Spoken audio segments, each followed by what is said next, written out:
Hello, welcome back to the Mr. Arsenal podcast for another match day watch long. And it's the WSL weekend, even though no men's football this week in terms of the club wise. I know there's internationals, but I don't do men's in the men's side of it unless it's a Euros or World Cup because it's also paint dry otherwise. But thankfully, on this channel, we follow the women's team, and it's obviously WSL weekend, and it's the big one match day 4. And this is the make or break game. For not just for Jonas, but for the season. I mean, I say for Jonas, my mind's made up personally. But you've got in terms of the season for the league side of things, this is make or break already. 4 games in, and we're saying it's make or break. It's win or bust, basically. Yeah. Just for a bit of context, we've already played 3 games. We drew against City 2-2 by the skin of our teeth. We, by the skin of our teeth, beat Leicester City 1-0. Drew last week 0-0 at home. So we've dropped 4 points out of 9. And we're 6th in the league with the team we've got. And we got battered 5-2 away to Bayern Munich midweek. So this is pretty much, as I said, my mind, in terms of manager in general, my mind's made up. Nothing that happens today in general is going to change my mind on him overall. But yeah, this is basically, if we don't win, you can almost say it's an uphill battle to even get close to winning the league, let alone win it from here on in. If we don't win today, depending where you are in the world, really, I say that. Got Catherine in the chat already. How you doing, Catherine? Hope you're having a good weekend so far. Coffee in me, one sec. Oh God! Right. Also, we've got a new face in the chat as well. Welcome. It's obviously going by your logo. You're a good fellow Gooner, so welcome. I hope you're having a good weekend so far. And looking forward to this game. we're only up against a 5-time back-to-back WSL champions under new management that's going for the Champions League that beat Real Madrid midweek. Yeah, not asking too much, are we? But hey, it is what it is. Taib's in the chat as well. How you doing? Good weekend, not working next week, so it's double the fun. Oh, fair enough. That's cool. No, nobody complain really. But there's actual football to watch. Buying the WSL, which is today. Not Jonas is currently on my screen. Talking to Alex Scott. I'm not even bothering putting the sound. As I say, I've tapped out on this. No matter what happens today, there's nothing you can do now that could change my mind on him for the long term. Obviously, G's at the game herself, and obviously Bears, we saw him, who comes on every now and then for the podcast. He's there as well. They've had the selfie together and posted it into one of the group chats. Sam, a friend of mine, Sam, he's there. He's driving down from the Midlands. Bumped into a few people already. It looks like there'll be a better turnout in terms of upper tiers. Got a few already going by the interview they're having at the moment. There's actual people in the stand in the upper tier this week. Ridiculous to spoil. It'd be fucking sod's law. I've built, even after we got battered midweek, Tom, I've been saying in group chats, and one of them you're in anyway, it'd be sod's law. Because they haven't sacked him after what happened on Wednesday, and how we've started this season, because they haven't sacked him, they've been dead silent, by the way, and that side of things, in general, social media-wise, they didn't even promote his fucking interview, his press conference yesterday, and that's saying something. They're usually like, oh, right, let's go. No, but the fact that they haven't sacked him yet, being able to word it, it's sod's fucking all. They've gone and said to him behind closed doors, you've got this game to save your job. If we don't win, you're gone. And he'll be the fucking jammy bastard that he is at times to get a result today. And that'll secure his job for the rest of the season. I guarantee it. And that will piss me off in the long run. I'll say that Chelsea's win over Madrid was not super convincing. No, it wasn't convincing, but it still won. Compared to us, they still won. It is what it is. The thing is, with Chelsea, with all due respect, even though they've got to manage it themselves, and Sonia now after replacing Emma, it's you expect the bumps in the road potentially at the start of a new regime. But after how many years they had Emma, there's always going to be certain bumps in the road when you start off with a new manager, no matter how good they are in terms of performances and how they look and this, that, and the other. It's always to be expected. Giannis, this is Giannis's full fucking season, and we're looking worse than what we were when we look worse performance-wise than what we did when he first arrived after Joe. So I don't know what to say in that. Emma Hayes expected to be at the game today. Shocker there in one of the boxes as a guest. So says Emma Saunders. Well, she has got the time on her hands now, to come back, flying back over. It would be this game she comes back over for the club that fucking gave her the platform in the first place to be a coach in general against the club that she made a name for as a manager. I wonder who she's supporting today.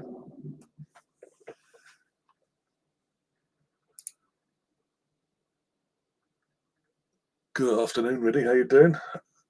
Out of interest, how many of the gooners in the chat? How many of you actually looking forward to this game in terms of you're optimistic? After seeing the team sheet, so I'll pop in the screen in a sec. After seeing the team sheet, how many of you are actually excited to see what could happen today, performance and result wise? Tom says, "I like this new font. It's kooky." There you go. Helps stand out even more. It's fantastic. There's more people in, more news people to come in, sub and join the community and all that. All good, all well and good. Right, team lineup, teams. 1 second.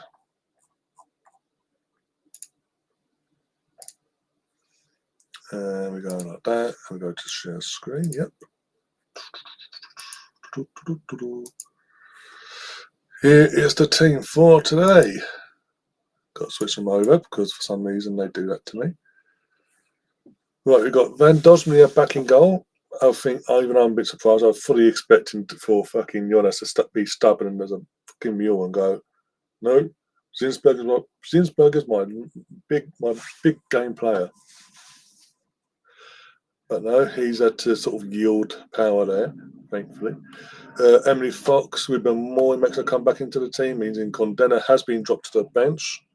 Williamson starts alongside Ruben, and Kate McKay plays left back again, even though Steph Catley, who is actual natural left back, is on the bench. Make it make sense.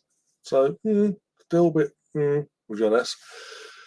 However, I will say every player on this 11 are playing their natural positions today. There's not 4 or 5 central midfielders occupying different positions out of their normal roles. Like fucking Wednesday, bastard. Yeah, it was Wednesday. Feels like fucking so long ago now. So yeah, then they've got the midfield of Kim Little, Leah Volti as the midfield pivot, and just ahead of them, Mariona Canden. I can't remember the surname at the moment, but yeah, Mariona playing in the centre, the cam role, number 10 role, so the forward role, what you call it. She's occupying that role today. And the forward 3 are Beth Mead on the right, Caitlin Ford on the left, and Alicia Russo down the middle. And then on the bench, as I mentioned, Zinsberger, Condena, Steph Catley. You've got Reed on the bench, you've got Marlon, Rosa Cavalli. She's there. I mean, she's still on the bench, but will we see her? It's probably, 50 to 1 a chance of her getting on today, because Jonas is Jonas. Catherine Cole doesn't get a game, but she's on the bench, the poor girl.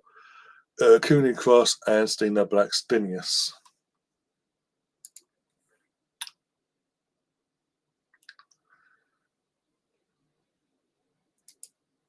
I could hardly sleep the word of the day. Then the anticipation that Leeds aren't playing this weekend, so they can't spoil your weekend, basically, potentially. Oh dear. Don't worry, fucking honest to spoil my weekend today. You watch.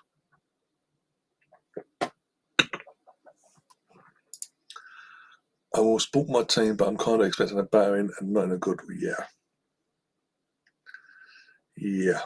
I support the team, as I say. In terms of the team, the players, yeah, I'm all behind them. But as I say, no matter what happens today, even if we get a good result, a win, it's not going to change my. It's not going to change my overall feelings towards the manager now. It's too far gone. He's made too many errors and too many mistakes and too many games. Just in the last 12 months alone.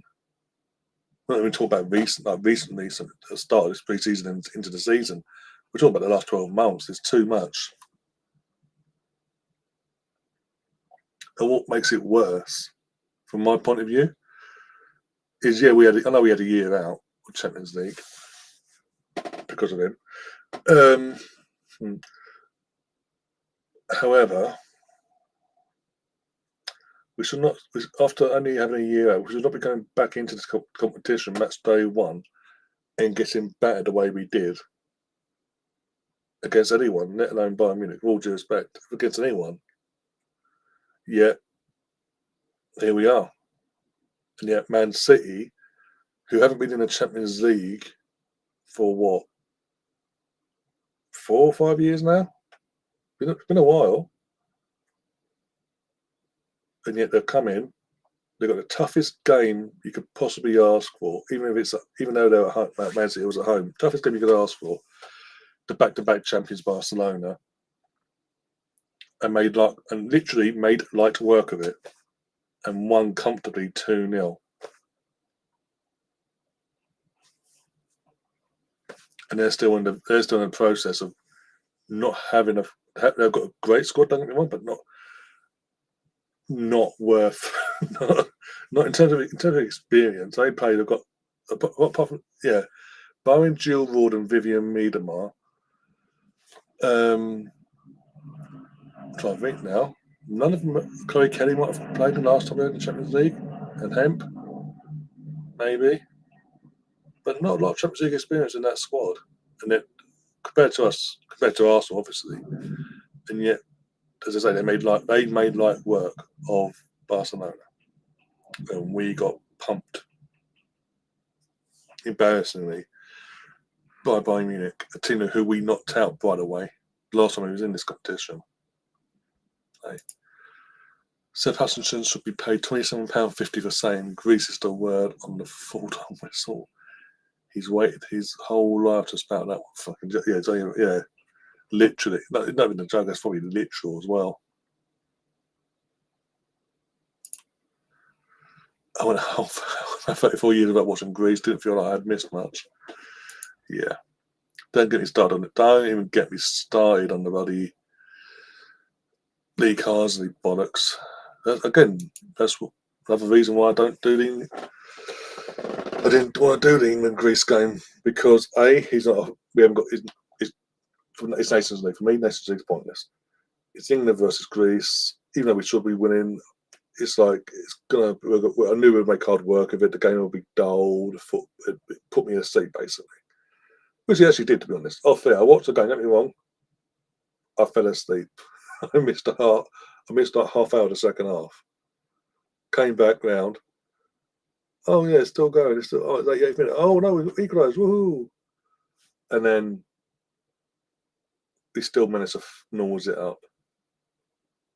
And yet, the fact that Greece, with all due respect to Greece, by the way, who haven't won a competitive game against any top six side in the FIFA rankings since they won Euro 2004 in Portugal against Portugal.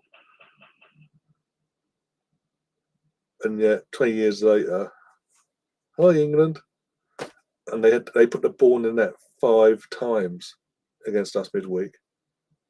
Jordan Pickford, number 1, and VAR saved their asses 3 times. That's embarrassing. And for me, that's where I'm not on board, but I was open-minded with Lee Carsley, because obviously I've seen what he's been doing around the 21s. Obviously won the Euros last summer, as well against Spain's under 21s, ironically. So I was open to it. But the football looked better as well compared to what we saw with Southgate. And then obviously he's come to England. He's just like, yeah, he's not even bothered. He's just like, yeah, I'm just here to make it. I'm just here to do a job for now. I don't want the senior job. I'm happy where I am. And the fact that, yeah, the fact that he didn't start a striker when he had two strikers available, still overdue. Yeah, and then played some weird formation 4-2-2-2, whatever it was. Yeah, that tells me he's not interested. So why should if he's not interested and not trying to get this job on a full-time basis? Why should I give my time and effort to set up a stream, watch it with you guys, just to see the same old BS basically we saw with Southgate in terms of performances and all that?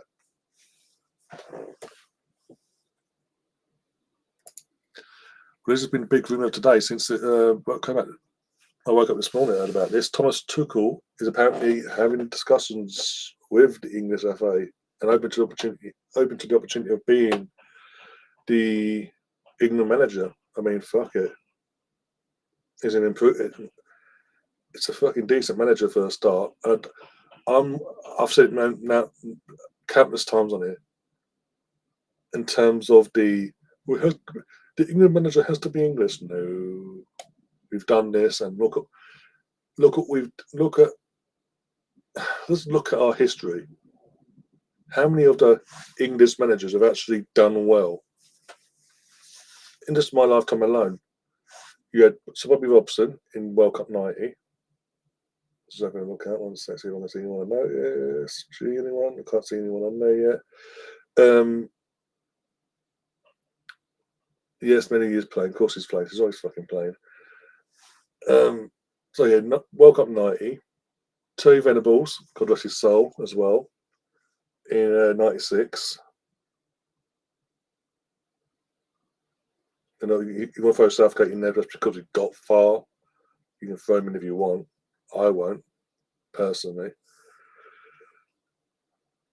And you look at the times in, was it Spen? Did a decent job, could have done better, but you consider all things considered, what was going on behind off the pitch and all that for his tenure, for his private life and other bits and pieces. There's there. Yeah, I know Capello didn't work out. It's just wrong place, wrong time. That was never going to work. But the English managers in general, we just don't do well, and we ain't got. For me, in my opinion, the English managers we have apparently got aren't good enough to make the step up. Right here, right now, aren't good enough to make that step up right here, right now. Personally, so I'm all happy. I'm happy for Thomas Tuchel to come in. I think we could. You know what? When it comes to obviously be a decent brand of football, to be a style of play that with the players we've got, he can adapt. He can grab the players and get them adapted and all that. And Ben White actually might have a chance of getting in the squad as well. Touch wood. Might actually want to as well, and not as long as they bring fucking Holland back. Jesus Christ. But when it comes to actual tournaments, World Cups and Euros, you might actually get over the line with someone like him, because he does have that. He does have that tendency, as we saw fucking Chelsea when he arrived there first time. I'm asking. Teams are coming out on my screen as well. Got sparklers going mental apparently as the players come out. Odds on Kate McKay getting their first booking, by the way. Betting actually open. Yeah, betting is open. Betting is open, by the way. For first Arsenal play to score, all 10 outfield players are available for selection. So from Fox, Moy, McCabe, Mariona, Mead, Little, Russo, Williamson, Vorty, and Caitlin Ford. You know the drill by now. Knock yourself. If you want to put your bet on, be cool. I might even get involved myself, just for the sake of it.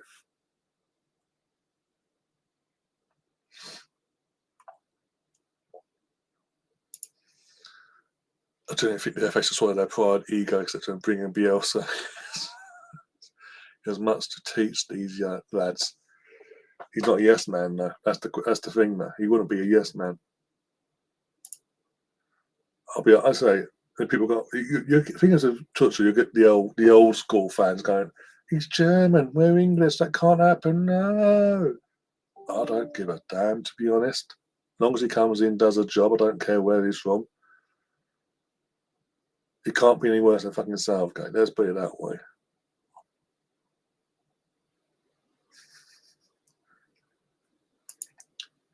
If Daphne gets an assist today, I will personally double your current points as of when that happens.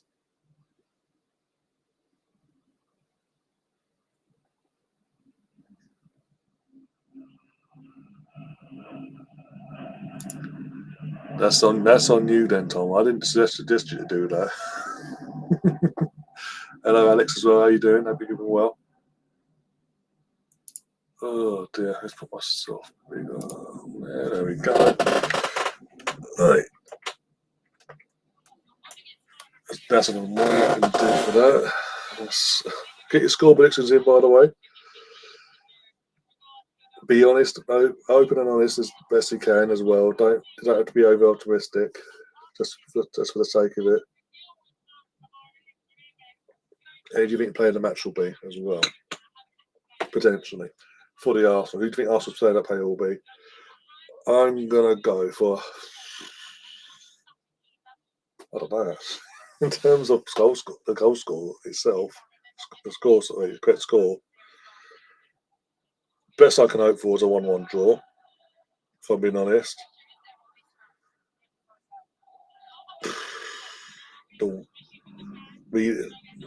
Realistically, I think we're getting pumped 3. I think we get pumped 3-0 or 3-1.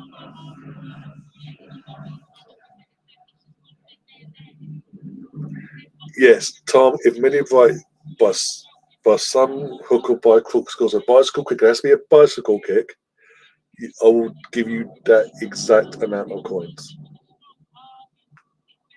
We know if buts or maybes.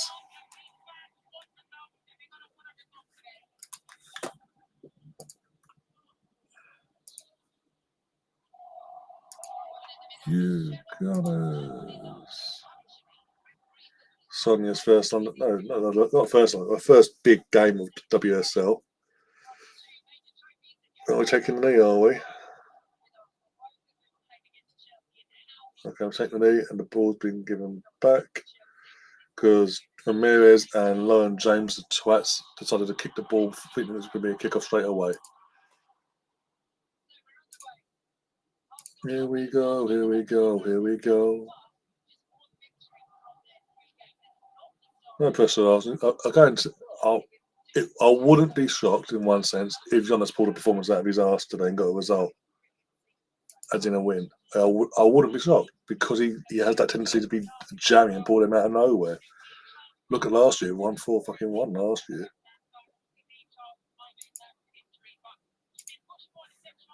Right, go back into the chat. The overlaying. No.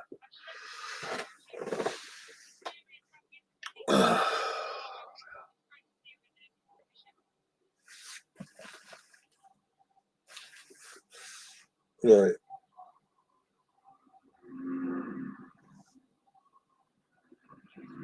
I don't think anyone's actually wants that.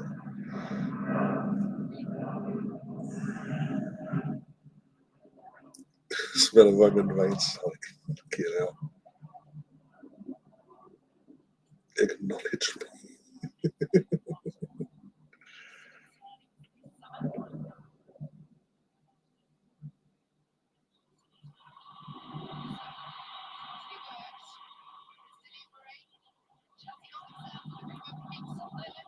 Oh, what was the goal? Beth Mead. Okay. It's more like, go on, focus. You know what? Decent ball in there. Oh, Millie Brighton. Who was that got mixed up? Millie Brighton. I want to say Bracken. Got a mix up there. Didn't communicate and left Beth Mead to have a header there. But because she wasn't expecting it, didn't get the right connection because he then just, oh, fuck, come to me. Oh, I've got to try and do something. And Yeah, got ahead, but yeah, it is what it is. Any change that Big Sam could get a second chance? Any chance about Big Sam as in old Bolton boy? No, just no. He screwed himself. Literally, publicly screwed himself. Here's Ramirez and over. Hey.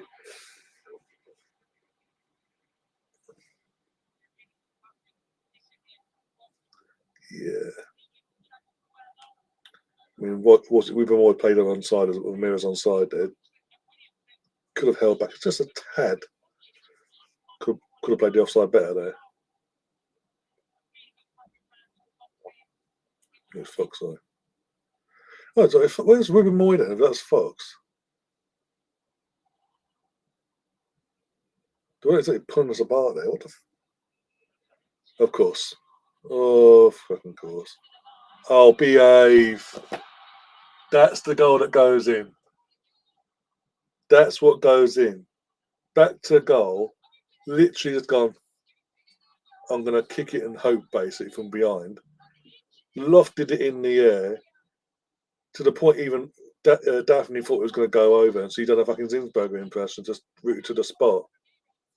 But who the fuck is it? That's, I mean, that's poor from memory as well. Marking wise, that's poor from memory. Pathetic. Absolutely pathetic. No, but it had to be really bright though. It wasn't really bright. Fuck. Could be a long day, I think.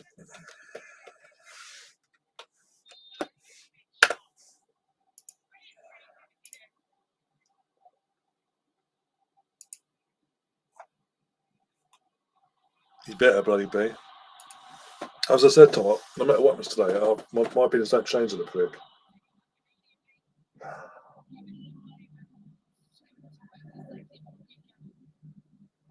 I know. As I'm saying, she did his Innsbruck impression. So that, because it's totally unexpected. She didn't think it was going in. Yeah, she should have.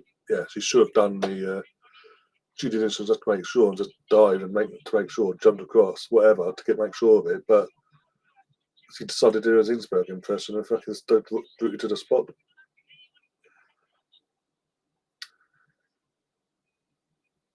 Because it wasn't like it was a weird. As I said, she stood to the ground. She wasn't like she purposely going, well, hey, boom, back to goal. She just lofted it like she just booted it up in the air basically from with a back to goal.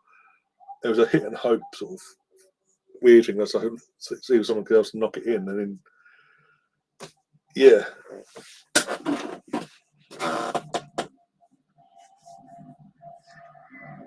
Good afternoon, Mosey. You timed that well, didn't you? Fuck's sake. Ramirez, Alex, was with the weirdest. When you see it, it makes no sense how that went in straight from her. Basically, when you see it, it did, and here we are, 1-0 down already.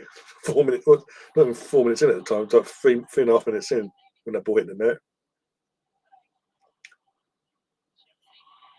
First shot on target for them in general, I think it was as well. Actually, thinking about it. Fudge. Come on, Russo, come on, Russo, come on, Russo, come on, Russo. She does need support. This is why you need sort of games as well. You need to play two up top. So she has the extra player with her to support her. In what universe, Tom? Jesus.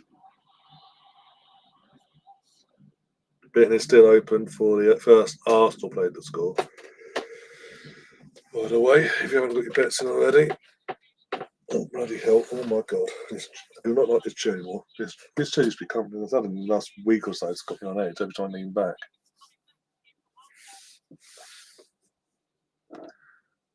But I've got to say, it was poor from a defensive point of view. It was poor on Emily Fox, like literally not sticking to her player there. But making it was too easy for me as to push her off a couple of times and get got space, boom.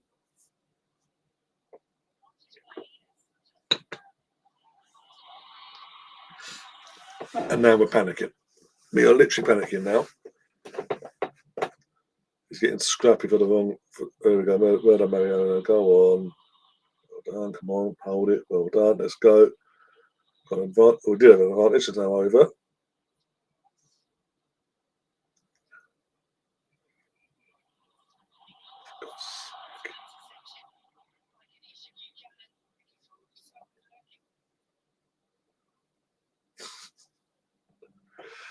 Oh dear. Oh, we're going to start a heist now, just to prove a point.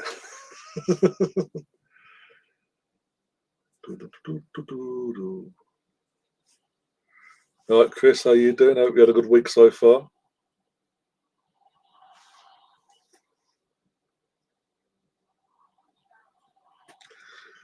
We've got a golden ticket. Mr. Brown is in the chat as well. Now coming up so early, so that's late because obviously not Aussie time. Should be in bed by now. Still there, still like 6 o'clock in the morning. I swear it is anyway. Why are you in Manchester of all places?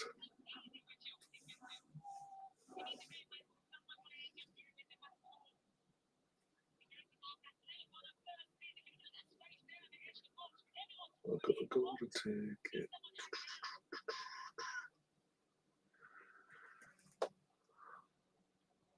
Got decent turnout by looking in the away section for Chelsea fans as well. So unlike last week, it was like a handful of Everton fans.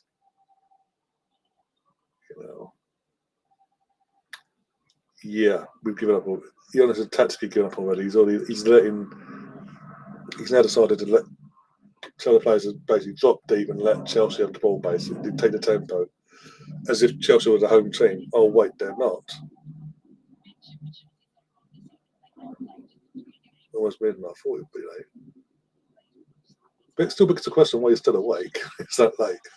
You ain't got Cardiff to worry about this week, Brownie. Beth Mead's doing all the defensive work, apparently, okay.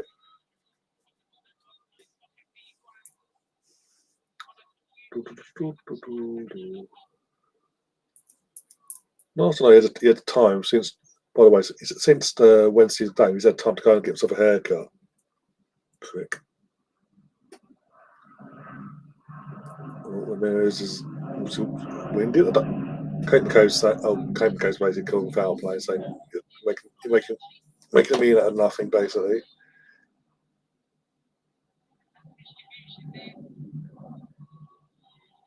Again, should have been offside, but someone's playing it on.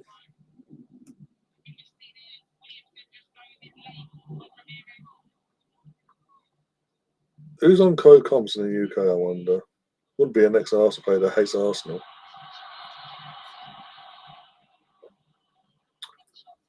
I've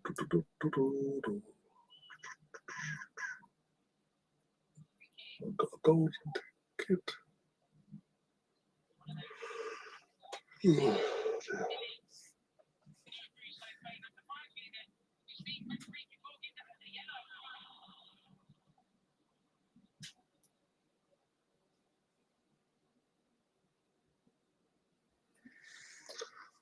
oh God. How's the year go today? Oh, bloody hell.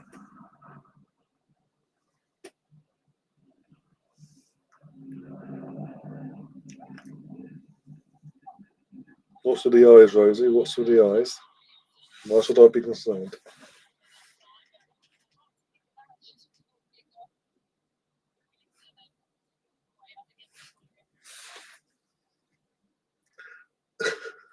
Never said that. Oh, it does my. No, I've never said that once, Tom. Don't put words in my mouth. Literally, it grinds my gears when you got commentators or co-coms in this case that are got a clear bias towards an anti-bias against one of the clubs they're watching. They don't even hide it. I call fucking Jamie Carragher Redknapp, not Redknapp. I call him out as well. You want me to?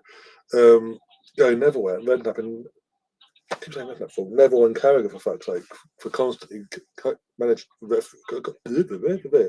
commentating on games that involves their fucking teams. Or the opposite when it comes to Man United, Carragher does United or Neville does Liverpool, the clear bias is there. It's not hidden at all.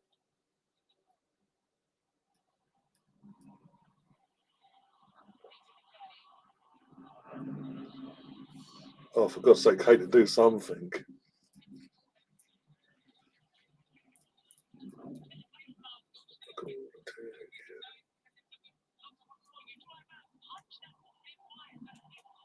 Took 2 weeks of Barca to come to that conclusion. He's come to the conclusion though in the end. Ian, I haven't seen you for a while, mate. How you been doing? Hope you're keeping well. You got more than 42 points, by the way. I'll check for you. Also, you need to type it in capitals. Williamson's name in capitals, sorry. No, he's gone ahead of it. He's gone in. It's gone in. It's all good. Okay, that's cool.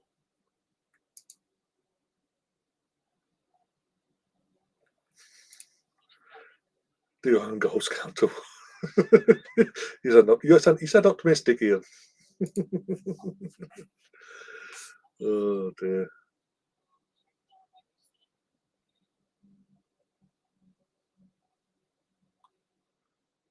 Yeah.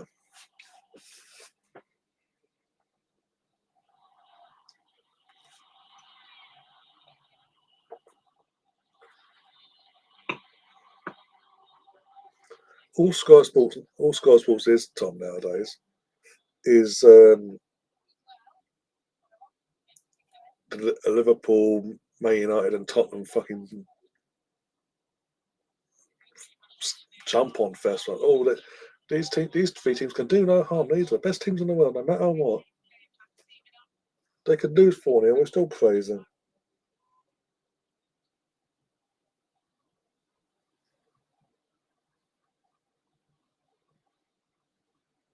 Twelve a.m. down under. Oh, there you go. Brownie got another someone else in your situation, basically. No, for what's happening. So, well, I don't think it's worth staying up for this. Yeah. Not just based on what's happened in this game already, but in terms of breaking the form. Fair play to you.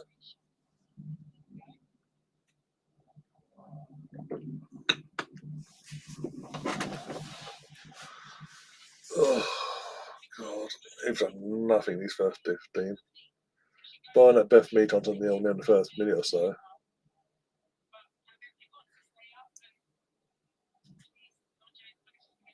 Basically, Brownie was a very naughty boy. No, I can't remember he was living. I can't remember where was he actually living at the time, because that's where you found yourself in bother somehow.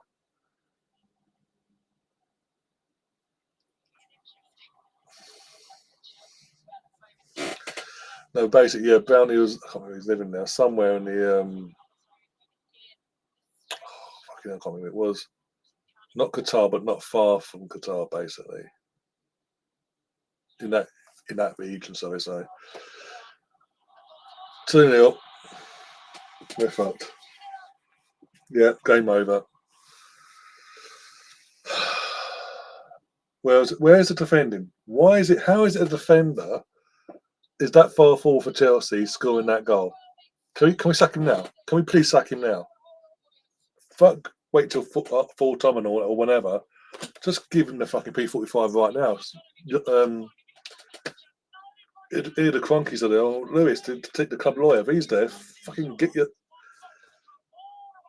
yourself on that fucking pitch now and say, sorry, mate, you're out. Kelly, step up, please. Help us. Where's the defending? I'm sorry. I can't blame the goalkeeper either, because he's literally been left, definitely yet again, been left exposed there. Completely no help from our defenders or our teammates in general there. Crosses in easy. No one's marked, and he just comes out of nowhere. He's a fucking defender. He's got all that time in the world to just go, da, da, da, da, da, boom, into a fucking pretty much open goal. Absolute fucking joke. And this is what I was saying. Sack him on Wednesday. In that fucking do the Ancelotti in the fucking tunnel. You shit, Jonas, you're out. But no, can't do that. We're classy, apparently. Absolute fucking joke. I don't care what anyone says. If we had sacked him on Wednesday or Wednesday night or Thursday morning and given Kenny Smith the interim role today, we'd be playing a lot better than this bollocks. They've given up. The girls have already got from 1-0. As soon as Romero scored that goal, the girls gave up. Oh, yeah, it's never Giannis's fault, is it? Giannis can never take responsibility, can he? Don't be silly. Fucking joke. I feel sorry for G and G travelled from Plymouth for this game. Oh, she had another event as well in the week, but she's travelled from fucking Plymouth to watch this. Obviously, Bez is at the game. So he got Sam, who's added into the group chat earlier. He's been on this channel before a while, but we're trying to get back on soon. He's travelled from the fucking He's travelled from fucking Birmingham, basically. He's travelled from there today, this morning, early hours FC to get to this game. This is what he's been served up. There's someone I know literally travelled, landed last night from Holland to watch this game, and to be at this game, and this is what they're being served up. So, but somehow he still keeps his job. I guarantee it. I will be shocked if in the next 24 hours he's still got. I'll be shocked. I'll be shocked if in the next 24 hours he hasn't got the job still. It's a fucking joke. There's Vic Akers in the stand next to Emma. As mentioned before about Emma Hay, but Vic Akers is there as well. He looks pissed. And so he should be. Everything that man built for the women's side of things for 30 years, by the way, Giannis is fucking destroying in the last fucking 12 to 18 months. His go at the game was he was at the game last week, but he came back. He went back home Tuesday, so he's back.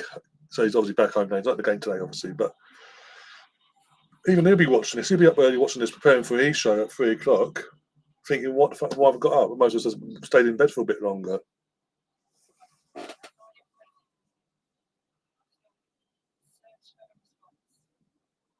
Don't want to go. Let's go. Go. You sure you want to come on, Guy? Are you sure about this? You don't need to suffer. Oh God, I'm already losing my mind already. 20 minutes in, we're 2-0 down in a fucking home game. We're not even playing on their ways. It's like Wrighty said last week. We're playing like a mid-table team with that. I mean, even going by this performance, first 20 minutes, that's a disrespect to mid-table teams actually, based on the first 2 minutes so far in today's game. All because he won't change his fucking formation. He's hell bent on playing the formation that's completely outdated this squad now. There you go. At least you got something out of it. Of course it's over. Of course Clayton hits it over. Oh, God. I got a golden ticket to watch this bullshit. Liam, one of the group chats with me and Liam are in, he's already got, get him out. G's at the game. She's obviously somehow getting some internet there. We're fucked. Charlie, I knew this was going to happen today. Yep, no defence at all. This is the end of him, surely. They look absolutely lost. That's been polite. If I wanted to go in there, cause chaos, I could in that group chat as well. Just go, let's be polite. Let's call a spade a spade. It's a relegation form. This is completely BS. Everything Vic Akers has built for the 30 years he was in charge plus of this women's side before he retired is being destroyed in the last by this Swedish meathead.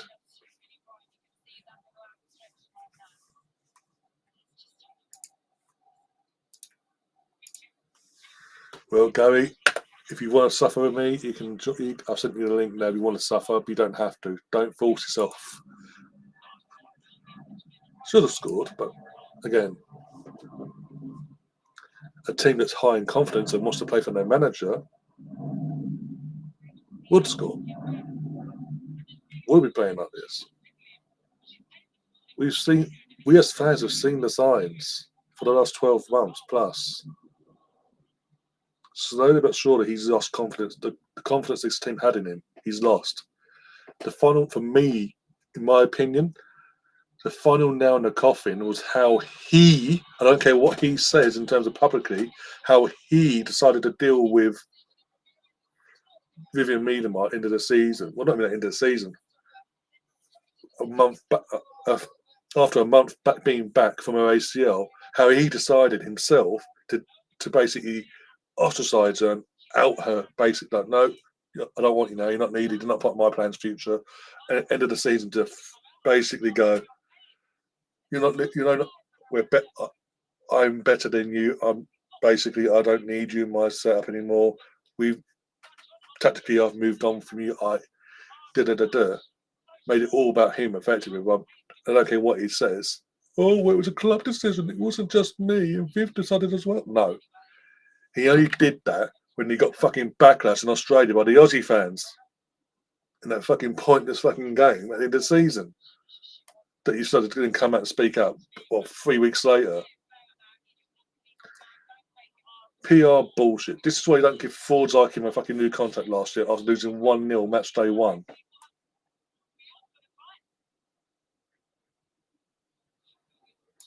He'll probably come in at half time, the second half, probably, depending on how he's feeling today. But how he dealt with that situation, because again, the players will know more than what we'll ever know about that situation. How they've reacted since in terms of performances since then speaks bigger volumes to what the PR have been put out, in my opinion.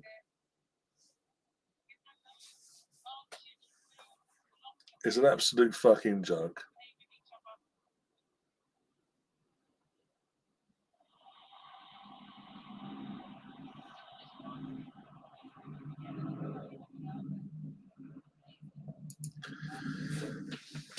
Oh, McCabe's down now. Even she hasn't been watching. That's saying something.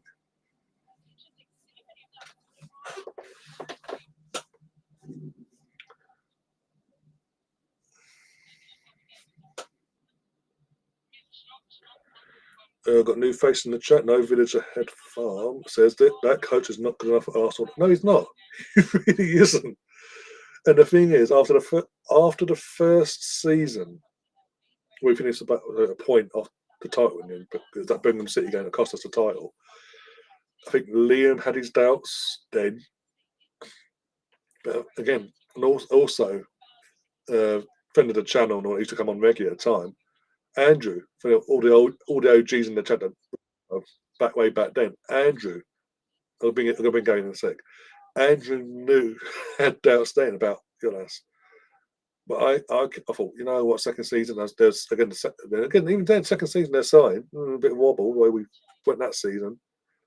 But you sort of put down the second season, the ACLs to Beth and Viv, and then later on down the line, obviously Laura and Leah joined the ACL brigade. So he sort of got a pass because he won a trophy. And amongst all that, he won a trophy and he got to the semi-finals of the Champions League against the team in the run that we had. He sort of got a pass basically. Yeah, they're bringing in a set going, one set going. And then last season, he completely capitulated from the get go. And then I say the Viv situation I think was a final nail in the coffin. And what don't speak, don't lie. What we see visually from the players tells us more than what a PR fucking movement will say. And I'm sorry, he should have, after, especially me going in a sec, especially after Wednesday night performance, result wise as well, he should have gone then. The fact that they stuck, I say publicly, they stuck with him. They went radio silent. In terms of social media side of things on Twitter, they weren't exactly promoting this. They weren't exactly promoting his press conference either, like they usually do. But they still kept him in the job. And now here we are, we're getting embarrassed today. And the girls are just like, from the first goal went in, that's like, yeah, whatever. if he doesn't get sacked today after this game,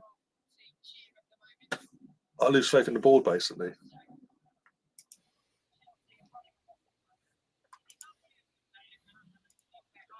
There he is. How you doing? Hello, sir. I was looking at my vent at the way before bringing you in. I noticed that. I was like, he doesn't want to bring me on while he's in a flow. You don't have to suffer. You didn't have to suffer with me. You could have just gone. I was like, Well, you know what? I'll probably get on because the boss told me she's gonna go do some stuff. So I said, all right, cool. I'll come in and hopefully the score will still be 0-0. And then they scored, and I was like, oh crap. All right, that's fine. That's fine. Then we looked like we looked promising on the attack, on the response, right? And yeah, no, like it has been most of the season and most of Jonas's career at Arsenal. It's fruitless. The attacks don't bear any fruit. Even though we've gotten more and more attacking players in, still can't get a ball across the line when we need it. And Chelsea, playing without their best player, as far as I'm concerned, has not missed a beat. Has not missed a beat. So, which says to me, like, if we had any of those players on our team, would they look better? And it's like, no, which means it's the coaching. Yep. Right. I mean, everybody that they brought in, they haven't missed anybody. You know, No. they've got Macario, who's been injured. They've got Kerr, who's been injured. I mean, Yep. those are two attacking players that they're like, all right, well, we'll continue on with what we got. Yeah. What they got is pretty good. And Russo looked really good at Manchester United. You can't get it. We can't get her to that level and more. She should be further along, Yeah. right? I mean, it's not all on her, but it's some of the way that they're playing. Mariano Caldente, you're like she's probably looking at this, going, "What the world did I get into here?" Yeah. What did I leave Barcelona again? Yeah, and Kavaji is sitting on the bench, going, "I Yeah. just get to get on spot duty here when the game might be lost, and I can't. Why can't I start a game?" Like when she came on last week, it was like there was a little bit of energy added there. Mm. Um, just at some point, just play your best players.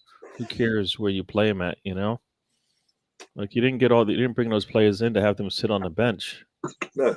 right? Because if you did, then you wouldn't have spent the time and effort to bring them in. I think, right?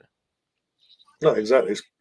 Especially Rosa and the Mariano as well. The Barcelona player. I can't pronounce the surname yet. I'll get used to it in a sec. Caldente, right? Candente. That's it. Yeah. Sorry, Candente. Especially them two players this summer. I mean, I've said religiously that the club have heavily backed him for these last from the get go, but for these last 2 summers, they've massively. He wanted Russo, they went and got Russo last year, and all the other players he wanted. This year, Condente, Rosa, and all the other girls. We've got Daphne. He's been heavily backed.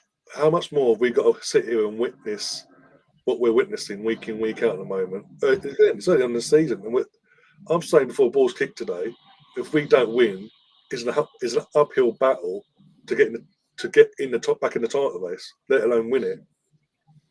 This is match day 4. Yeah. True. Like what was it 5 goal difference right now, and a game in hand behind Chelsea. At the end of this thing, it could be, it could be 8 goal difference with a game in hand still.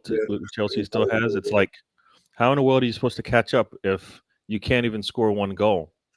Well, currently, as it stands, table is Chelsea got a game in hand. They're now top as it stands with 9 points, with a goal difference of +10. Obviously, got City 7 points +3. Brighton are third on 6 points. United 6 points. Liverpool 5 points. But these are teams that haven't got played yet this weekend. We're sixth as it stands. We're -1 goal difference on 5 points. And you've still got Tottenham, Palace, Villa, Leicester, West Ham, Everton all got to play this weekend. So we could be further down the table by the end of the weekend. I don't know who's got to play who, but we could be closer to relegation than then Champions League spot, and that's saying something. But we lose today, the way we're going in this performance-wise. How surely that should be enough for the club to go. You know what? I know it's early in the season, but we're not seeing anything positive so far. Jonas, it's time to go and get even it's just for the last couple of games before the international break. Give I can't remember now. Mine's gone blank. Mine has gone blank. What's her fucking name? Oh, I can't remember the name. The one that's I can't remember the name. Fuck's sake, I can't remember the name. But Leah's been booked by the way. The one that's just the one that's our attacking coach. I can't remember the name. I literally can't remember that. Mine's gone blank now. But get her in. Say, you're the interim head coach between now and the international break. We're going to look for someone that we feel, in the meantime, can kick us on. Or if you do a good job, you might have a chance yourself. Give her the role. She's an ex-Arsenal legend. The players will know her from playing days as well, back in her career. Give her the role on an interim basis, see how it goes. In the meantime, still put your ear to the ground for other people. Because anything's going to be better than this. Yeah. Well, once again, it's a is this the strongest lineup he's got? He's got more. The thing is, the squad, how big the squad is there's multiple squads he could put out in terms of 11s, and they're all as strong as each other. There's no weak link in that sense. It's just him being him and tactically playing this one formation, and that's it. Yeah, but if you got too many players and you can't even figure out what's the best 11 and what the style of play is, so that all you're doing is plugging and playing, then it doesn't really matter, right? But they have not. There is no continuity. I feel when you switch your lineup up as much as you do, none of these players get to play in a real game against each other with each other enough to where you can say, all right, they've got they know how to play with each other. They play the game with each other, and it seems seamless, right? They know where they're going to be when the pass comes. They know, when I make this movement, the ball's coming. None of that happens because they, especially up top. Yeah. I think the back line is fine today. The overhead kick was something that just threw everybody off. I think, but I think it's like I was saying before I brought you in. I think the final nail in the coffin for him, I think players started losing confidence, but I think again, we don't know exactly the ins and outs of how things went down between him and Viv in the end. The players will know more. Yeah. And how they've played since that announcement's been made, and obviously he's now moved on to City and all that. How they've played tells me that he's completely lost the dressing room. There's no coming back from it. Yeah. There's more to it than meets the eye from our point of view. I hear you.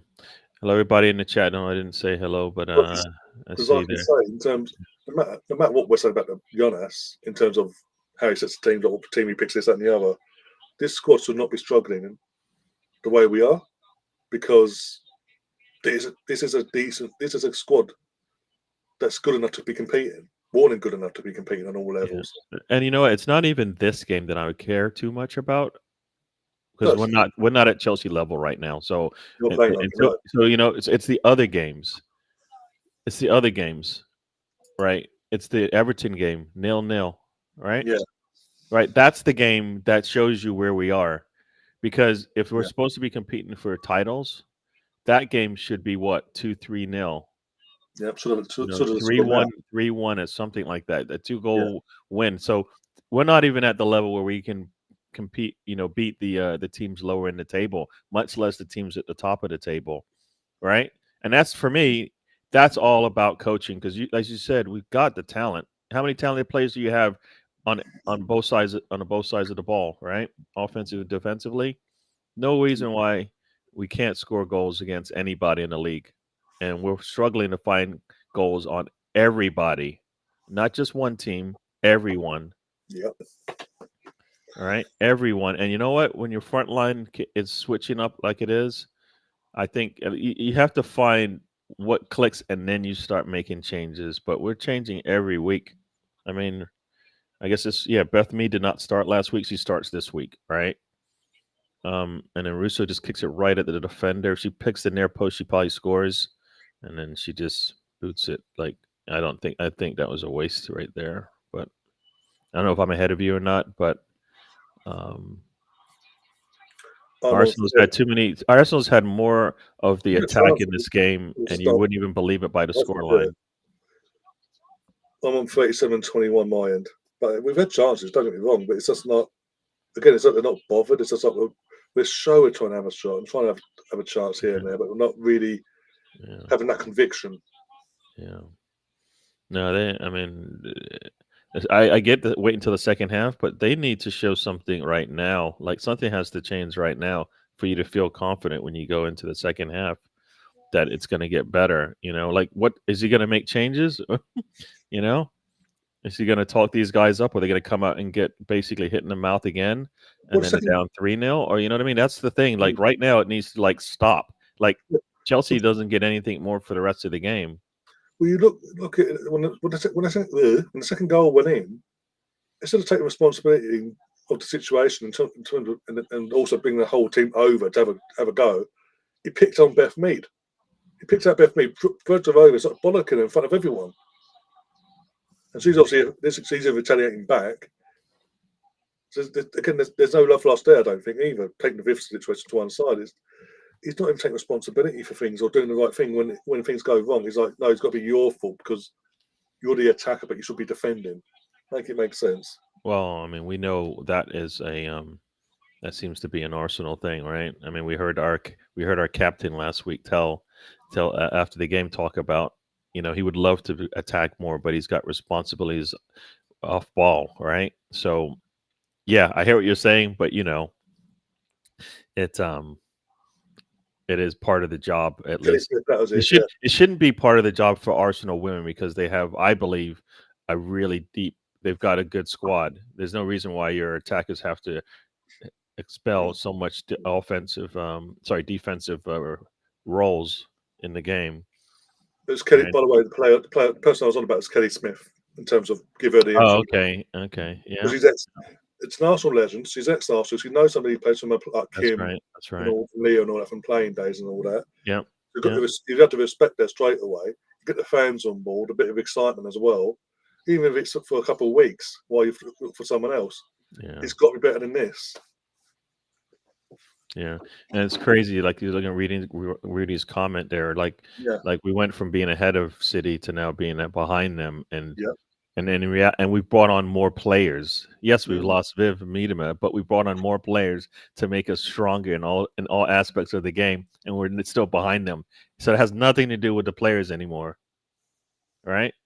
Nothing to do with the players anymore. It's the coaching. Whatever they're being asked to do, he doesn't know how to get the best out of them, right? Yes, they can, Brownie, by the way. The club can afford to let him go at any You know time. what? He does why why are we even responding to Brownie? He hates this. I know, but I'm just making it clear that there's No, no, nothing. no, but he I'm hates making it clear this. that You saw his I know, first comment, I right? know You that. ignored I'm the making it first comment he perfectly put clear. in, right? You saw the first comment he put in? Brownie Yeah, hates this. that's why I ignored that one. I left it to what it was. I left it to what it was. But that particular one, I was making it perfectly clear. Financially, there's no issue there, financial wise. No, I get there should be no issue. I mean, oh god. This Brownie, we have brought in Champions League winners and world class players in the last yeah, two summer windows alone, just alone. yeah, So there's not a financial issue. We're pretty much, in terms of the Emirates, they've moved the girls from Bournemouth to the Emirates Stadium for the majority of their games this season. yeah. I'm not Because sure, you got the that crowd is there, the fans are there, but the quality of the play is not there. yeah, It should be there because the players are good enough. The players are good enough to be able to get to. yeah. We've had chances at it, but no. Half chances at that, but no. Yeah. I mean, They're taking mercy on us. yeah, they are. They are taking because anytime they come forward, we're in trouble. But they're happy to just sit back and let us. Well, let me turn the ball over here. That was little. And do we get it back? Nope. They Going back continue to on like 50-50 balls. They're gonna get. yeah, They're going gonna, back to the comment about City okay. being ahead of us. Like, yeah, I agree. I mean, not Sunday, Wednesday night proved that because obviously we got done after a year out of the Champions League, we get done 5-2 on Wednesday. Here we go. Coming up the City left side. haven't been in the Champions League in general for 4 or 5 years. Here we They get go. the hardest game possible in terms of back-to-back champions Barcelona. Caitlin Ford gets to the Comfortably touchline, puts it in, scores. Oh my gosh! Oh my! She No. scored right. She scored from the goal line. She put in the far corner. Caitlin Ford drills it into the goal. Oh my god! That's poor. I'll say good goal. Give it a due. Fair enough. No, that's a good. That deserves all the praise. That is poor on the goalkeeper, though. You know what? I don't care right now. I mean, dude, have you seen a score in the last 2 weeks or whatever? I can't remember the last time we scored in the domestic, apart from Wednesday. But domestically, you can't. Leicester City. I watched this play for 90 minutes. We didn't score. Look, that probably was coming right at me from where I was sitting the last time. This is a Ryan. Let me have this moment, please. I know exactly. Jeez. Look where she scores from. Come on. I know the goalkeeper should get there, but I don't care. You know what? That shows like that shows like, you know what? Just put your foot down, man. And I'll make this perfectly fucking clear right now. No matter what your thoughts on the game, like women's game and what it is, that's cool, whatever. Arsenal have never, since they've never given away free tickets for any game. They've never struggled to give away tickets. It's just a more reasonable price than it is at men's level. I mean, today's game alone, the highest price is £12 a ticket. So don't come at me going, "Oh, we give away free tickets now." We never had to do that. He's just a hater. He's just a hater. For what reason? You know what? I don't understand why he hates, because he loves women. Right? He loves Russian women. Is that what? Okay, so he's got a type then. All right. He has a type. Brownie, you're terrible, man. You're terrible. Yeah. I wouldn't mind, but the top woman he's into is blondes as well, and most of our team's blonde. Yeah. Well, you know what? Yeah, Brownie doesn't see color. All right. Oh my gosh. He sees League One football coming next season. I can't see. Yeah. I'm gonna have to leave soon, anyways. But at least you saw a goal. Yeah, I saw a goal. So there you go. Look at that. We got 9 shots to their 5. 2 on target for both teams. Imagine that. Yeah. Okay, it doesn't feel like it, to be honest.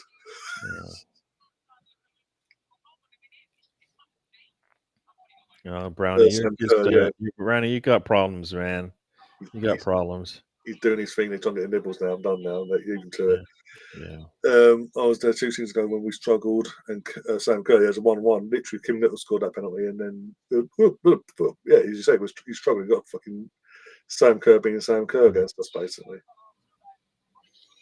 It is what it was. I mean, like I said, I'm happy for this response to go into at least the half, hopefully with only a 1-goal deficit to overcome.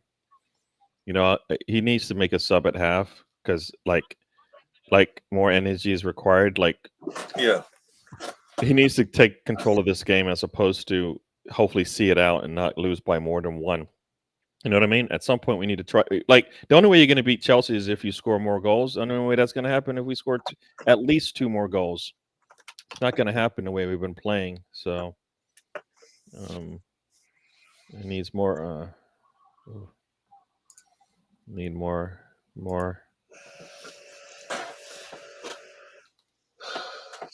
Yeah. And what's crazy is you look at. I was looking at the average age for the starting 11.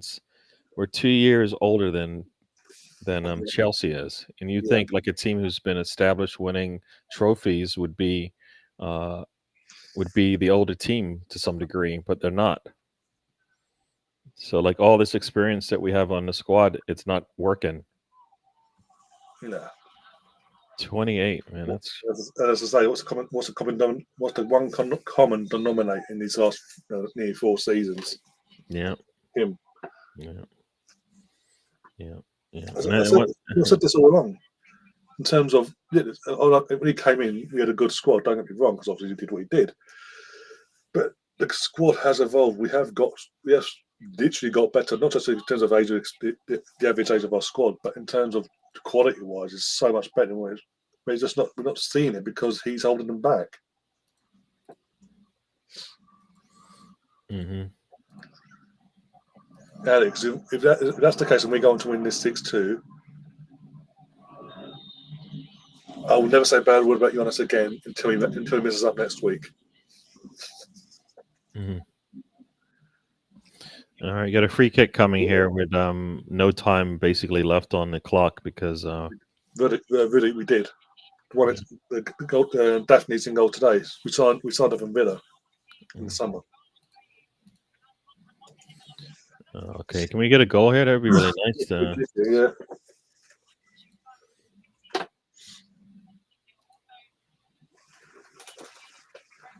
This would be really nice. But you know what, McCabe, it would be nice for her to get a goal because He's talking about a Jew one. yes, from a free kick especially. Mm. Puts it in well over the bar. Close it. Okay. Mm. Yeah, yeah. Well, it's get half is over. 1-2, Arsenal down. I think she forgot her sport. I thought she was playing rugby. Yeah, yeah. I mean, that's the thing. Jonas goes out, buys players, and doesn't want to play them. It's like, what was the point of that? Yep. He has Viv, who's pretty much healthy now, doesn't want to play her now. Like, finally he's healthy after. I like finally like it's almost to some degree a little bit like Emil Sufero. He's finally healthy, and we don't play him. Yeah. Like, what was the point? What was the point of holding on to a player who's injured the entire time? You finally get them healthy, and then you don't want to play them. Yeah. He was healthy for a good 2 seasons as well. So But it's yeah, like, I know what you're saying. so it's like I don't want to live through like your rehabilitation and then watch you leave. Like you just like wasted a spot on the squad. Like there could be somebody else sitting there if you really don't have plans for the future after they get injured. But um, G says as well, because obviously G's at the game, so he's saying the atmosphere is quite good, to be fair. In terms of coming to last week, but well, you was at the game yourself. He wasn't exactly jumping for joy, were you? Fulham is Arsenal's academy. Okay. Oh dear. I doubt if it's. I'll say this: if we didn't score that goal by near the end of the half, there, I don't think it'd be so good for an atmosphere. To be honest, yeah. there would have been a lot of booing and jeering towards Jonas. I mean, every Well, time. you know what? This is to some degree, this is what we needed to have at least a response like this. Now, whether he's still long for the position, I'm not sure about that. You know what I mean? Because the players should be able to overcome his poor coaching, which is what we saw in that particular scenario there, right? And that came out of nowhere. That Yeah, actually a shot that actually was on target. Goalkeeper just was out of position and didn't wasn't able to cover that spot or close down and make it even more difficult. So everything about that worked in our favor, but we'll take it, right? We'll take that. yeah. So, yeah, 45 minutes to save his job. I think it's more than 45 minutes because say he draws this, that doesn't help him. I think the thing is, if he, I get what you're saying, but the couple see it as we were 2-0 down. No, okay, but yeah, no. Reason why I say it won't help him is because like Chelsea will sit there still. What Oh, still clear of us, yeah. So they're like what? How many? They're like is that 7 points, and we have what 3? Do we even have 3? We have 5 points. Four, technically 5 as it. Yeah, 3. That's 4. Sorry, yeah, because obviously Man City point and Leicester City to win. Okay. Well, 5. Sorry, 5 because Everton. So 5. Yeah. Sorry, 5. So it'll be 3 points, but with the goal difference and a game in hand, we're still like potentially Still Arsenal. seven, 6 points away, which doesn't help when your goal difference is so. You know what I mean? This is no different than remember 3 seasons ago, whatever it was. Yeah. We had to beat them on points because we couldn't get anywhere close on the goal difference. Yeah. Right, and that's the difference in the teams that can compete is that they can actually score. And this is a team we're talking about who at that time had Viv and Mead and had answers for scoring. Yeah. Oh, man.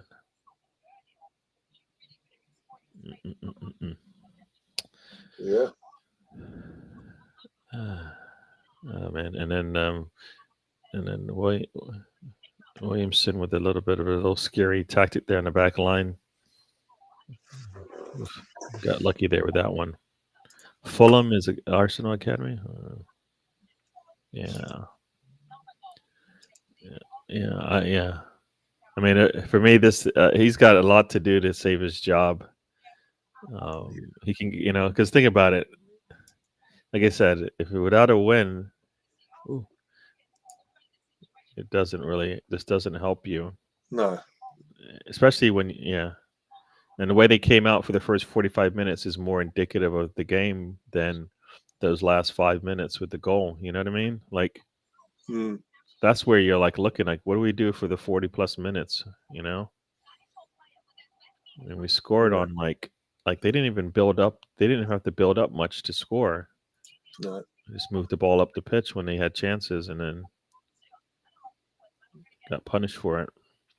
Luckily, they're not. I don't know what the possession is. The possession got to be in our favor, right? you think so? Yeah. Yeah, the possession. Let's see what it is. The possession. It's only well, no, it's 51% for Chelsea, which wow, doesn't seem like it. Well, sorry. I was just seeing this tweet post on LX from Leif. He's can't remember his name. He basically, yeah, he's a journo, but he does bits for the Guna fanzine and all that as well. He's sports writer for the Star Online and all that. But basically, he's put a tweet. He's at the game himself, obviously doing his job and all that. I put, you know, what, I put it on the screen. Be easier. One sec. Before you go, 1 second. Swaves of empty seats here with with seasoned Arsenal FC observers estimating occurred a little more than 30k, in stark contrast to the 59,042 tickets sold last season for the same fixture. No blame attached to the loyal fans who feel are increasingly disenchanted with the manager. I Yeah, mean, when you think about what they did last season, and then the players that they brought in this season, and then you look at the football, and you're like, the two don't work. I mean, the fact that I think when I was at the game, I don't know how many fans are at this one, but when I was there, it was 20,000 fans, which I don't know if that's a if that kind of is okay, in terms of mm, whether they that's okay for them to go with that if that hits the margins that they want. But like you said, this is Chelsea, and we can't fill the stadium. Like we're never going to fill the stadium, right? you know, like this is the game you need to like. This is the game where yeah, you get the win. It looks promising. Like no other game like that until we play Chelsea again is going to do that. As long as Chelsea sits top of the table. So no, exactly. yeah, Like, like you I'm guys, al- I'm telling you, I'm almost like they let they what is it, Michelle Ayamigan or whatever, they let her go on a yeah, transfer. I'm like, that's the type of player she should be on the squad, because I know it's going to be all this experience and whatnot, but you're not even playing experienced players anyway. So what's the point? Like, yeah, well, let your young guns get out there and and shine for you a little bit. You know what I mean? Like if you can spend all this time and money on these players and you can't bring them in and play, then you just wasted the whole thing. You know, yeah. that's kind of my thing there. I kind of felt like it'd been good to bring her in and let her play. She seemed promising. I mean, I think she's been scoring goals. I think where she's gone. So,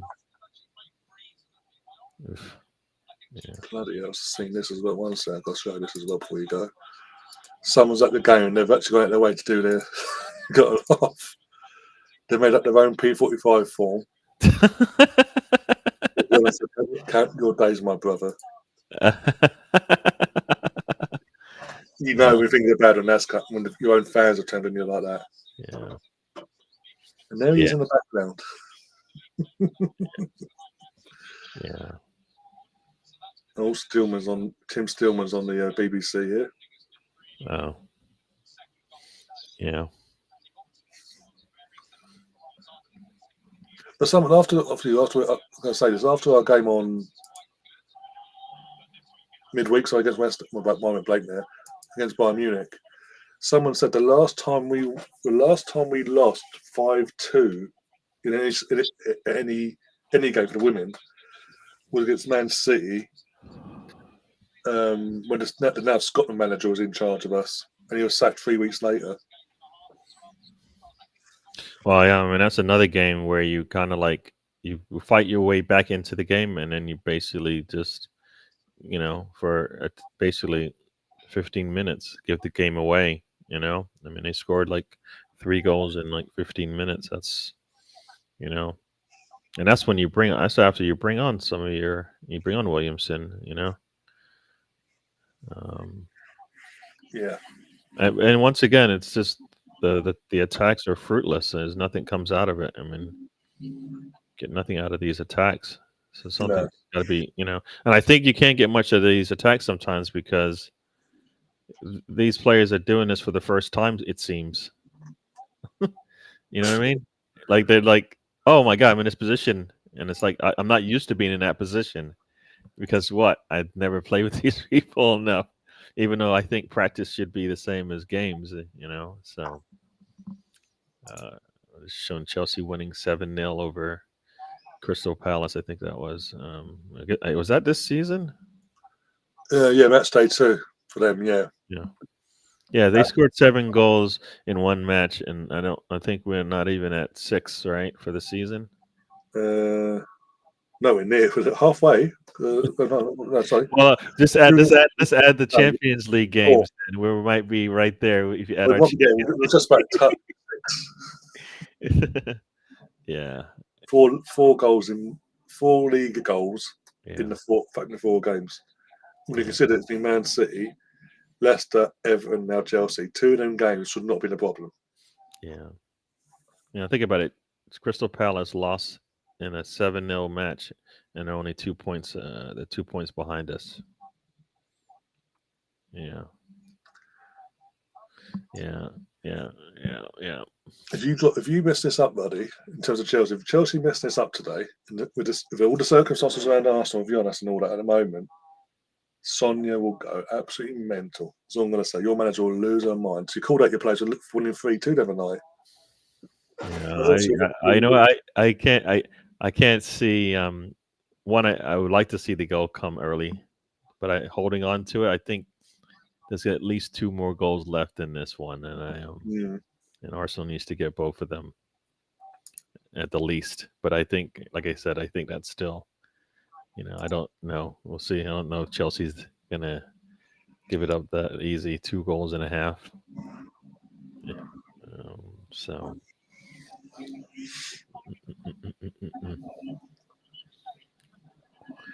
Yeah. Well, this looks. I would like to be here for the start of the second half, but I might have to go. Yeah, no worries, no worries. You've got your show later at 3 o'clock anyway, so it's all good. Weather looks nice too. When I went, it was raining and stuff like that. So, So Everton play West Ham, Palace play Brighton, Villa play Leicester, Liverpool City. Well, this is all tomorrow, and Tottenham, Man United play Tottenham tomorrow as well. Yeah. So, yeah, we need to get otherwise we could be further down the table. Oh my god. Mm-hmm.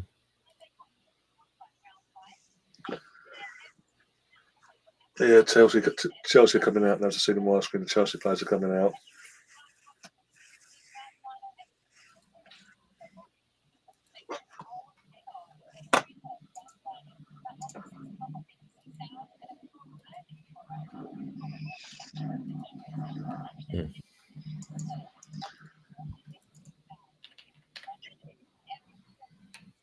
All right, let's see what he does.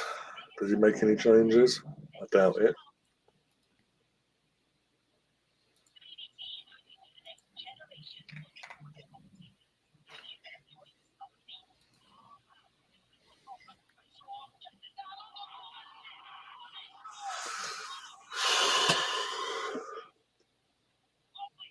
Probably has. It probably has because you conceded that goal. If it was 2-0 and all that, it's probably a bit more lenient. But the fact you conceded that goal the way you did, wouldn't be surprised. The fact that she came out after you beat Real Madrid opening night. Can't. I know it's 3-2, but you still won. As he publicly called them out after that, like your players out. I'm like, okay. But I was like I'm trying to say earlier to Catherine and all that, like, yeah, they might. That's either way, that's good on the manager to say that. But at the same time, being this is a new manager you guys have got after years and years of Emma, there's always going to be that little bumps and all that in the road, performances wise, under a new manager, no matter how good she is or they are, whatever. But you're saying that excuse 4 seasons in there, he hasn't got that excuse. They say Hannah Hampton's first choice England goalkeeper. Matt. Should be Mary, but she's now coming to the end, isn't she? In the last couple of years of her. All right, I'm gonna let you go. No worries. All right. Talk to you later. Chat to you later. See you in the chat later. Yep. Bye. Teams are coming out. Doesn't look like there's any stuff being made.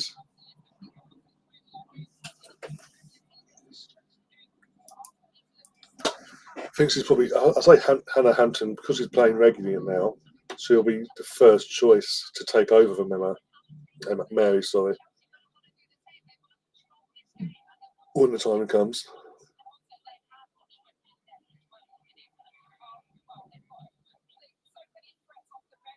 Yeah, thank you for watching the BBC. There's no commercials on the BBC here.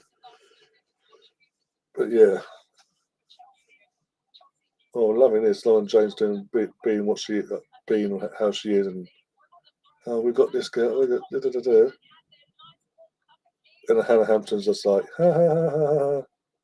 Yeah, so hopefully the players have seen that and they use that to do the job, but I doubt it.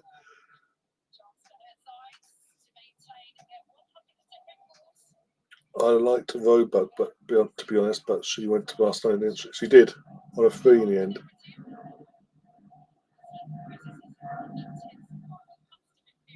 Which begged the question at the time, especially when you found that as she's about to leave Man City for Barca, we all then found out why she had been playing for basically all last season, reasons why, and basically the club just turned their back on her basically. And run away for the second half. Arsenal get underway. Come on, please. No matter what I think of the manager, we've got to do something. Surely, you've got to hope anyway. But Catherine, my point is that obviously now we know why she wasn't being played. You can understand why she's not been rushed back, even by Barcelona. They're not rushing her back. But look at the fuss that Barcelona made when they made it official. Look at the fuss they made over it.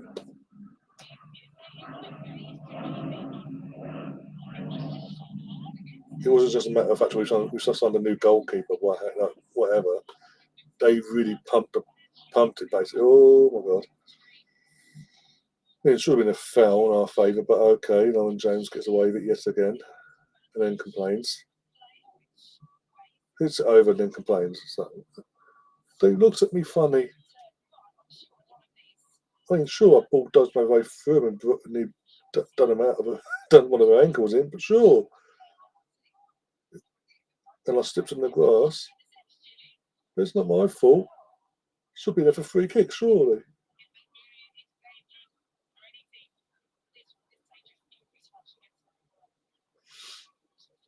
But yeah, neither team's made any subs. Just to make that clear as well. No team's made any subs at half time. It's the same 11 before. Oh, you're trying to force it. You're panicked. Why, Mariona? Condena? Why? You didn't have to rush or force that.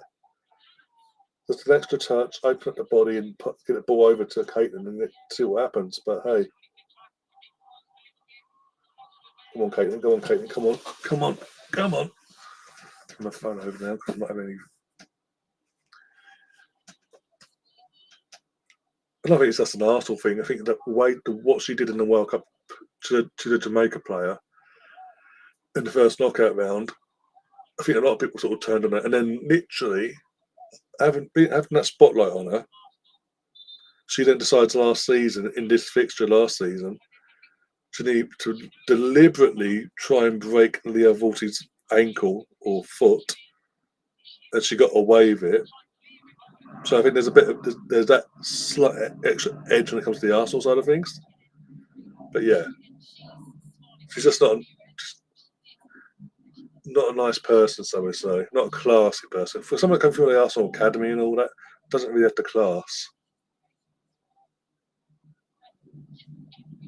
I mean, if she was, put it this way, in 2024, if she was doing what she's been doing, obviously as I mentioned the Leah Vorti situation last year in the World Cup and all that, if she was wearing an Arsenal shirt, you'd have the media and you'd have the commentators and all that dark arts. It's a dark arts. What's she playing at? So there'd be more scrutiny on her. But because it's Chelsea, because he's not playing in Arsenal, so obviously in this case, he's playing for Chelsea. La, la, la, la. It's passion. It's okay. Yeah, it's immature. You say it's immaturity. But it's only so long. She's been a senior player for how many years now? That immaturity shouldn't be an issue still, and it is an issue. Let's be brutally honest. These pigeons really piss me off today at the Emirates.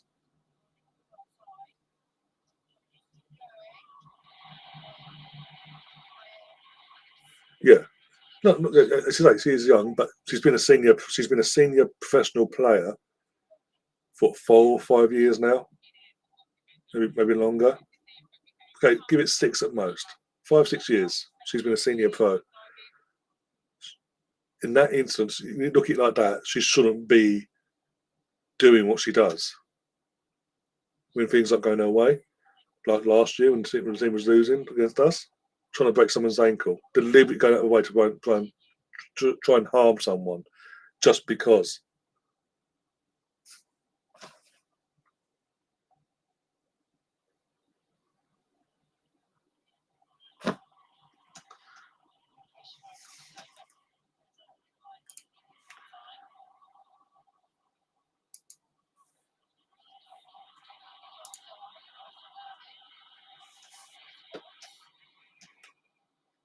Who's that Beth? So take your time, girls. Take your time. Take your time.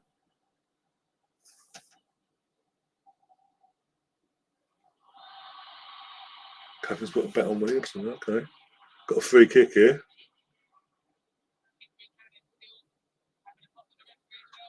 Reece got the touch him as well, where he loses it, he gets straight reds off the ball.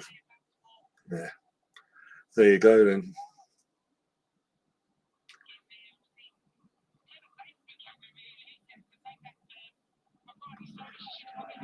Does he play? That's the thing is nowadays. Does he play enough though? Is he even back from injury? Is he still injured? I've not seen him in ages. That's not even taking. I'm just asking a genuine question there. Let's see us fuck this free kick up there.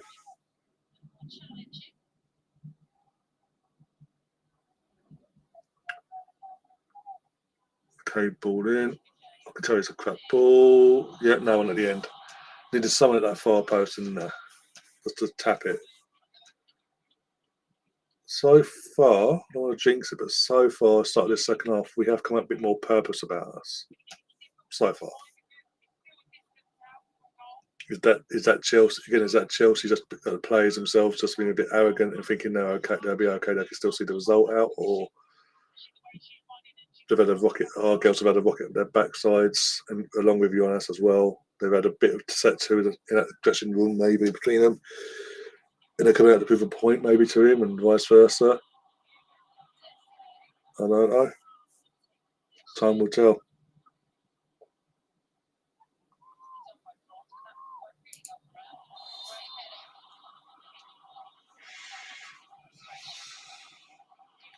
Oh, who's this been booked, Caitlin? Who's been booked? The camera's focusing on Lucy for Chelsea, but no graphics come up. That doesn't help. How the fuck was that a yellow? It's a 50-50, I know. How dare he turn this for 50-50?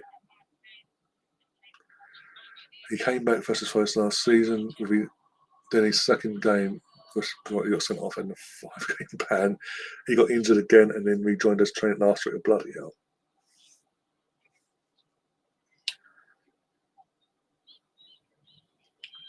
Is he even the club? Is he still the club captain, by the way, under Enzo?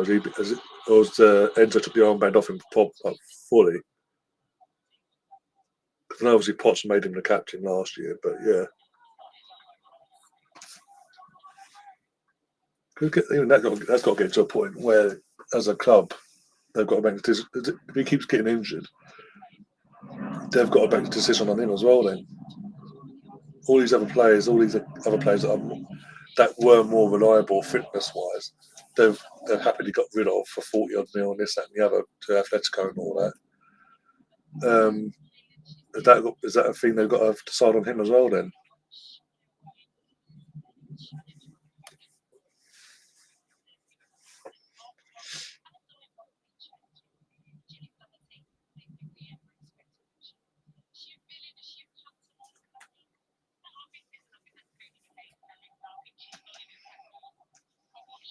Unnecessary force. Okay, yeah. It's a 50-50.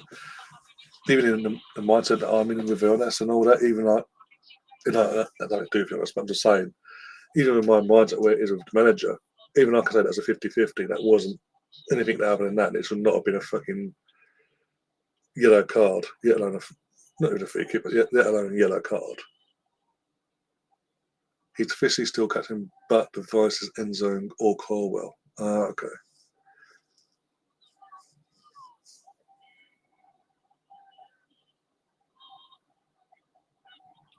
I think the fact that Enzo's your vice captain, that's concerned, considering what happened during the summer, his international duties and all that.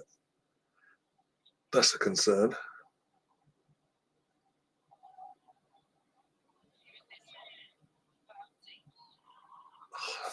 What are we doing tippy tappy for?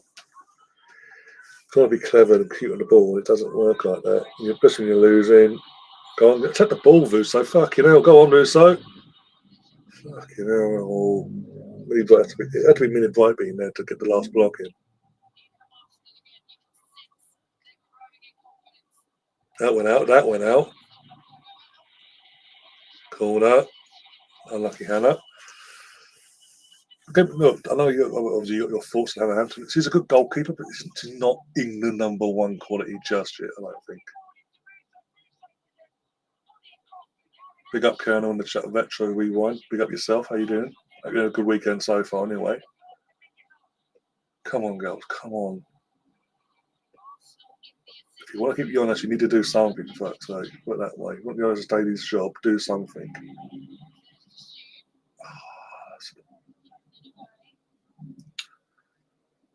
Of all the players you picked up for Chelsea now, I don't see the hype around Enzo. What does he do? Only want to come on. It's Casado, yeah. Yep. And Enzo's played under how many managers now since he's arrived? And none of them can get a tune out of him. But my point with him being vice captain, I think that's not political, because obviously, depends what we want to look at it, but that was a purposeful choice by your manager to show he had Enzo's back in terms of what happened in the off season and after the Copa America and all that, and that him doing what the filming, the song, and all that. Yeah, he's not racist. No. It's a misunderstanding, and to make it clear that I believe he's a complete misunderstanding that everyone has his back here at the club, I'm making the vice captain.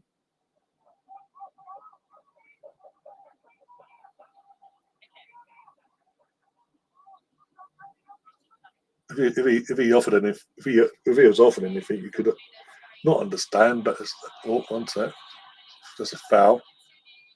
How's that not a foul on Lotta in the first place? literally gone on change as rugby tackled a bars away through Lotta from behind, quite literally. And Lotta's had to get up, recover twice, and put the last ditch tackle in there and get the ball back. Otherwise, the ref was playing on. But that's what you say. He cared, but he gave it his all. He offered something to what Potts was doing. And the reason why Potts didn't want to sell him, wasn't okay with selling him, because he was offering something in terms of the system that Potts wanted to play. Gallagher played a big part in a positive sense, and that was saying something last season, let's be honest.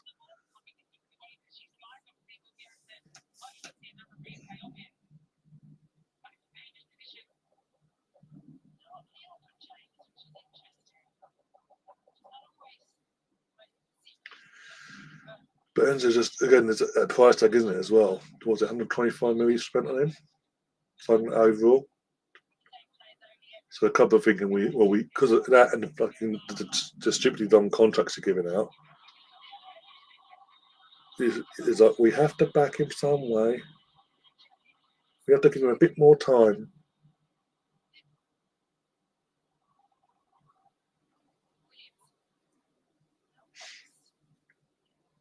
I personally think all other stuff aside for a second, I think this is a make or break season for Enzo personally, the player wise. I mean, poor crossing. We've been so wasteful. We're playing, but give us our due.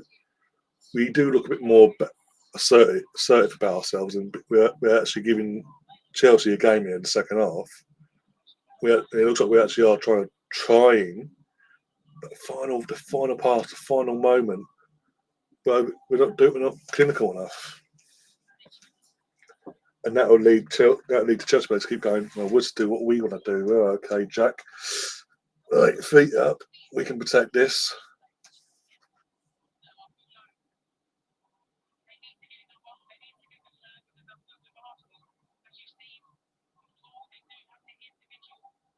Yeah, Mel. You got an absolute. You took United to the cleaners. I'll give you that one. What a price! Was it 60? Was it 60 mil you got for him? United 65 mil. Absolutely laughing to the bank. I'm sorry. How's that not a foul? She deliberately stops and puts herself through Lotta to get to the ball. The ref goes, no, play on, and it's left to fucking Lotta then to get back, recover that, and put a last ditch block in there. Not put it nowhere near, nowhere, not in any month of Sundays. Is that a penalty? Fucking BBC commentators trying to fucking make something out of nothing. How many minutes left? 60. So we're 60 minutes in now. So about half hour plus injury time. It's on BBC, Alex. If you want to watch, if you're able to watch, I mean, I don't know if you're out and about or whatever. 65 plus add-ons. You absolutely took the piss out of them then.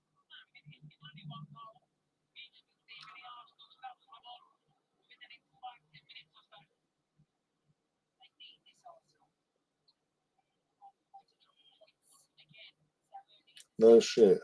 So the commentator, I'm talking back to the commentator now. They need this. Her words are, they need this Arsenal. They can't afford to drop any more points. No shit. Oh, see it now, across the face. Someone. There's no one there apart from Russo, and it's like scrappy, and it's sort of a free kick there. He's down, holding a leg. That ain't good. Kim Little and the team are recovering. They're getting a foul in. They were playing rugby, are we? That's fantastic. Let's go. Move. Let's keep using this momentum until you put the pressure on the Chelsea defence. That would be fantastic. Or just stop in the middle of the park. Cool.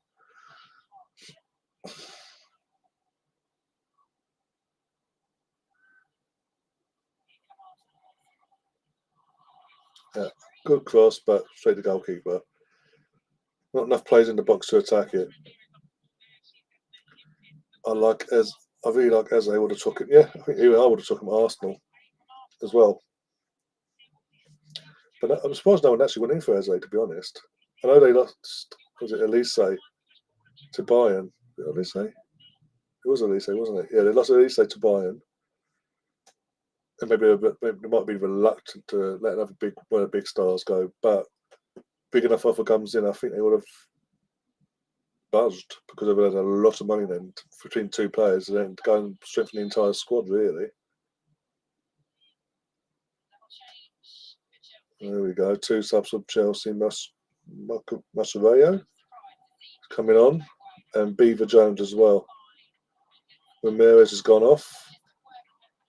Lauren James has been hooked off as well. Ooh, I didn't see that one coming. Lauren James has been hooked. She won't be happy.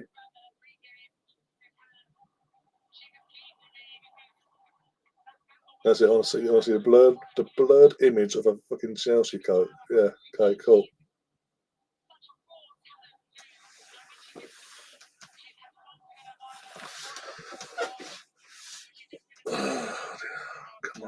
Come on.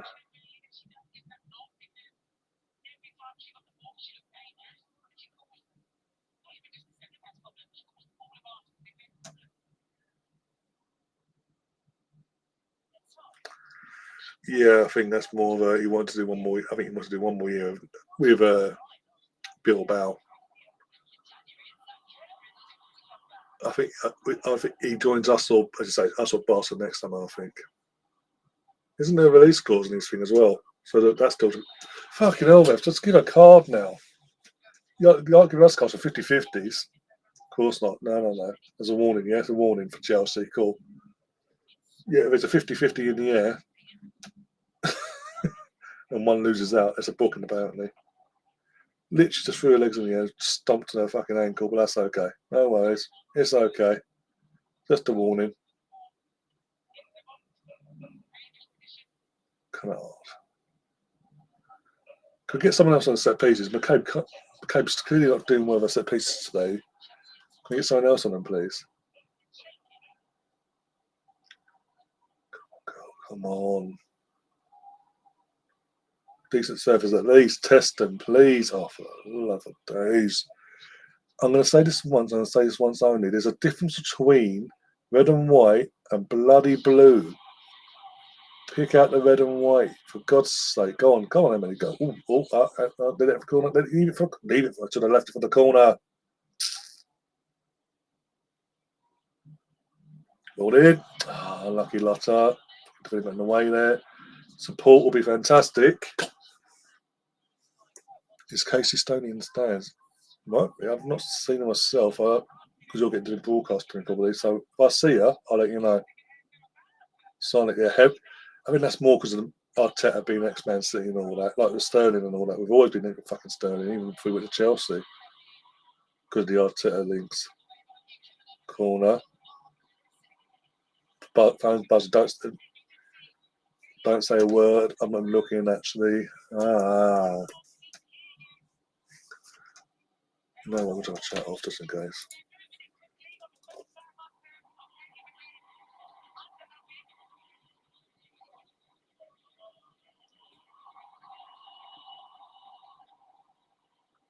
Or Beth Mead's been hooked off.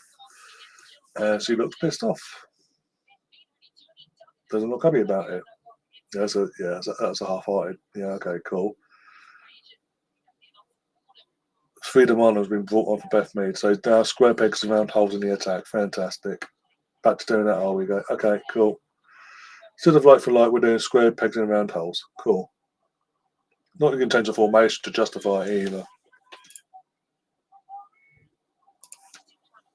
Absolute joke. And suddenly we're fucking getting caught off in the defence. Fucking Fox got away with that one. Why? I don't know why Emily didn't just follow the attack there in the wing and let the centre backs do their job. Could have caused a bit of chaos. It was unnecessary, to be honest. And I'll be honest, in terms of subs, in terms of oncomings, the game wasn't screaming for Freedom Arnhem to come on at this point. Rosa Cavaji, yes. But the meathead's been the meathead. Why do I get the feeling, if we lose this as it is, if it stays like this and we lose 2-1, why do I get the feeling, because we've got not equalised, but we've got a goal back and The second half so far, we've made a valiant display in the second half. Why do I get the feeling they're going to use it as an excuse to stick with him for even longer? So that's, Vic. Someone's trying to take a selfie with Emma Hayes and Vic and all that. Vic Akers is just like, seriously, yeah, okay, but whatever. And Emma's like, yeah. Charles around the end stage and you don't know what you're doing. I bet you got a sound. That's I got. Oh my god, what a save! What a save! That winning 3-1 game over for definite then. Well done, Daphne. But again, the defence is switched off. Where's the defending in all that? Build up wide and in the moment, who's meant to be defend? So there we go. Ball. She's offside. I mean, she was offside. There was no offside flag, by the way. She was offside. Ten Hag stays on our state. Literally, I don't know if you watched the podcast on Tuesday, the Arsenal podcast show. Right, if you haven't, go back and watch it. But very early on, I make the comparison of this feels like fucking Ten Hag, but at Arsenal women level with fucking Gunners. Straight to the keeper's throat, thank you. There should have been a corner. She was offside. I've seen the replays, and yeah, Beaver Jones was offside. A good save, don't get me wrong, but it should have been a goal kick, not goal kick, a free kick basically, restart from the offside. But yeah, I've got volume on a 1, so it's just enough so I can hear the commentator. I can't hear what the crowd's saying, to be honest.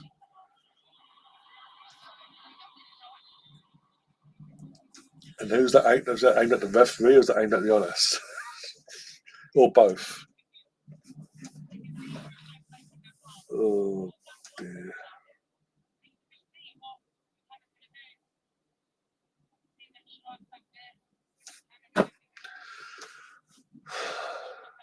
She's in the stands. Oh, okay. With her family as well. She's ex-Arsenal either way, but post on the next and the I'll take her. If she's there for a reason of not just to see the game as the next player, but she's there with family as well. And obviously we know she's available. She's not connected to no one club wise, even though she's back from the States and all that. I'll take her. Ex-Arsenal player Casey Stones. She previously managed in the WSL 2-3 years back. Man United as her first managerial job after retiring and all that. So yeah, but she's ex-Arsenal as well. So another, if that is the case, she's there. Another reason why she's there, not just with the family and whatever, but also there may be discussion ongoing potentially. Fucking take all day on. Again, anything's an improvement on what we've currently got. You have to be careful hiring ex-players. Yeah, I understand that, but with Casey, there's the added knowledge knowing that she's not going to be a first rodeo. She has managed in WSL before.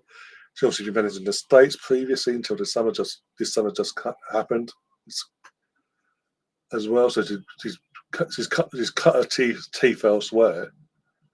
And what I saw of her when she was at United, the football was actually, for what resources she had, the football was actually really good.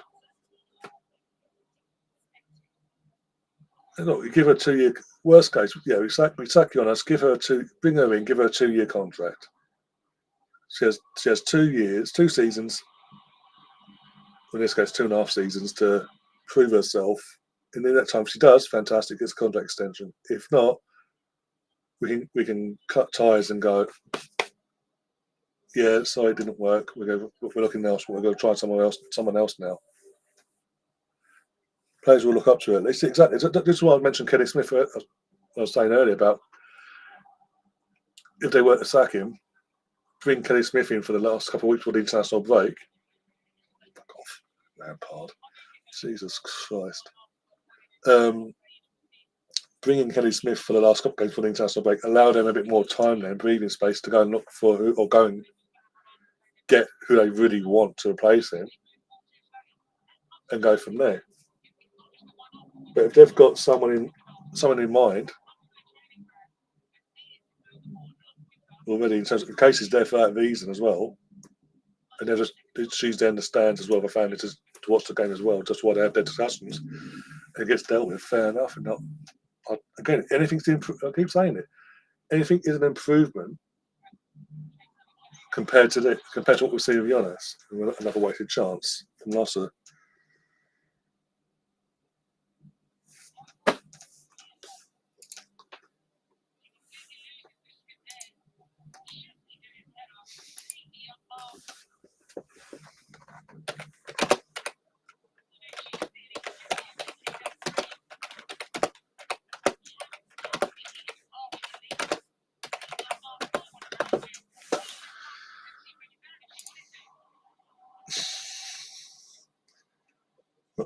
No, just no.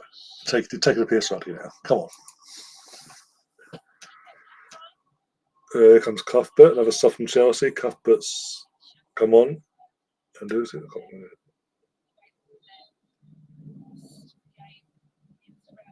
Oh, Calpton's gone off.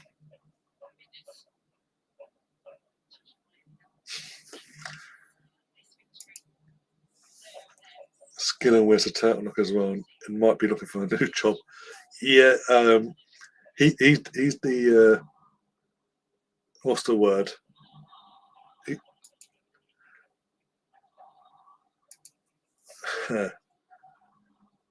He's the one person sort of goes against anything's better than Giannis. It's really not. He's the exception. He's not better than. He's nowhere near better. He's on the same level as Giannis. That's saying a fucking lot. I don't need someone else coming and causing more chaos and causing more disharmony within the club to the point where our best players like Russo go, "Oh, you're here now. Oh, I'm out of here. Bye." You've got to remember, Russo and Skinner don't get on whatsoever. There's a reason. Remember, right? Is it? He's the reason why she was like, "I'm out. I want to go to Arsenal. I don't want to stay here."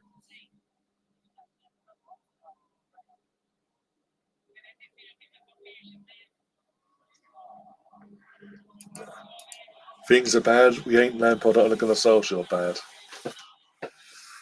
That you may as well. That 45,860 doesn't look like it to me. But then that's 45,860 is the attendance or whatever. Doesn't look like it to me. If I'm being brutally honest there. Hey ho. But you may as well, in that case, you're saying about bloody Solskjaer and Lampard, you may as well go and go fucking Gary Phil Neville, for fuck's sake.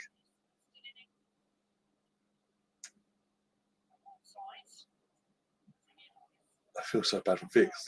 Vic Akers looks so disheartened with what he's seen.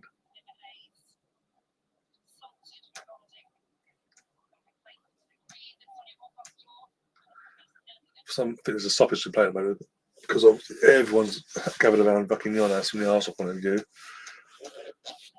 having them discussions, team talks or what have you.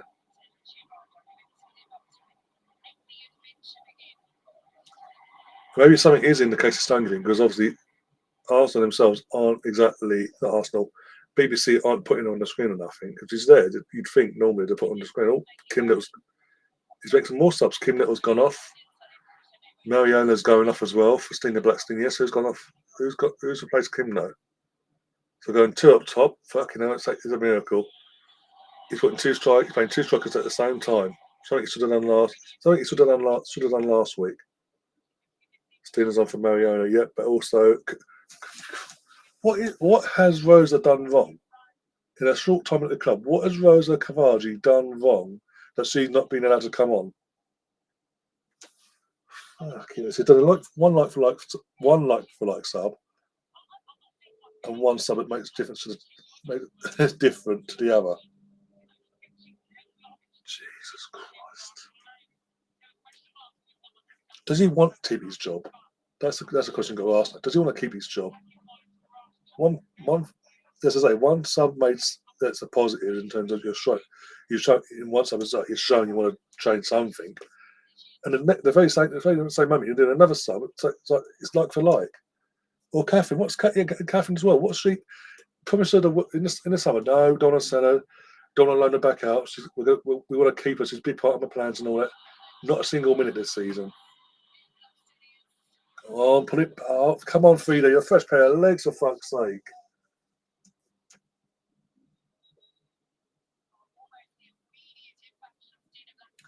No thanks, Stefan. Fucking now you'll take the piss. No. They do. I agree with you, Catherine. I completely agree. But Catherine was promised the world publicly by Jonas, big part of his plans this season. Going to get all the minutes, loads of minutes. Not one. Like Rosa's got about 10 minutes, I think, league and domestic wise. Nothing more than that. 5-10 minutes at Bush. Catherine's got none.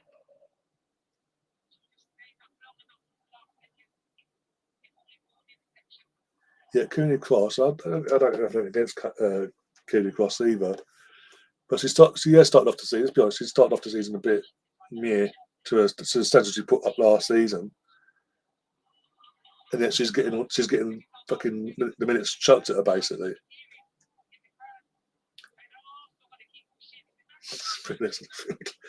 Fucking more fucking brunettes than those blondes. That's saying something with him.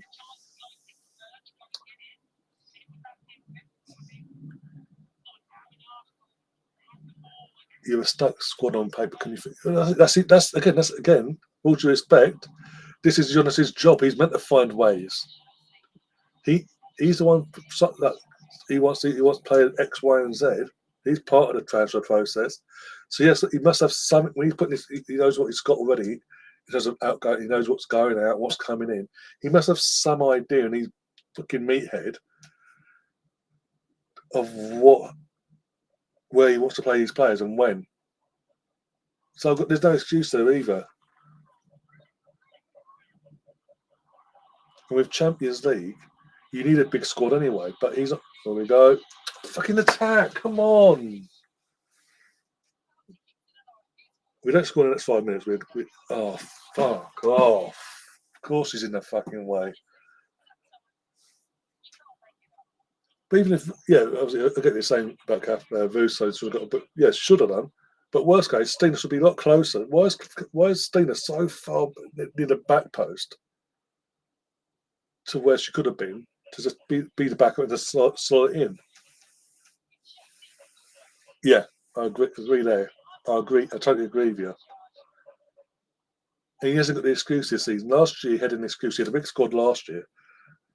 And he sort of had the excuse, well, I've got a big squad, but I can't really rotate because we're not in Champions League. Fair enough. But we're in Champions League this year. I know he's early on in the season, but why is he not rotating the way he should be rotating? Why make the club spend money on bringing Rosa Kavagian to basically not use her? We've got one or two subs left. I think we've got 2 subs left. And I guarantee you, he either won't use the 2 subs, or he will. We're in the 80th minute. We are dead on now. 80 48. Sorry.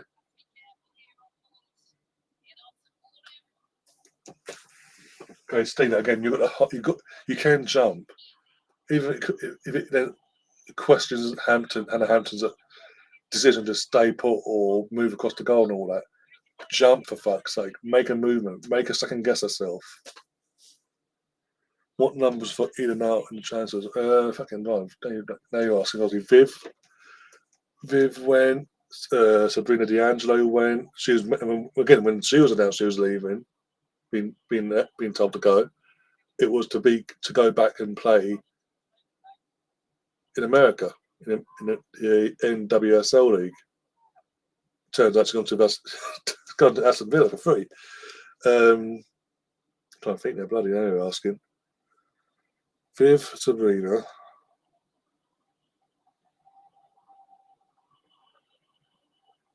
Michelle's out on loan. I say about 4 or 5 outgoings. There's a couple of them not there at the moment. I can't think on it. Incomings wise, Mariona Cadente, Rosa Cavargi, Daphne Van Dosmelia, the goalkeeper. I think now, bloody hell, you're asking this.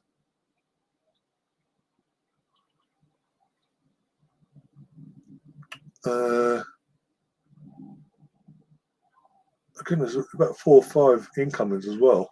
There's the 3 top of my head I've mentioned are played in some aspect today, or playing as we speak, or just from on the bench basically. Stina extended as well.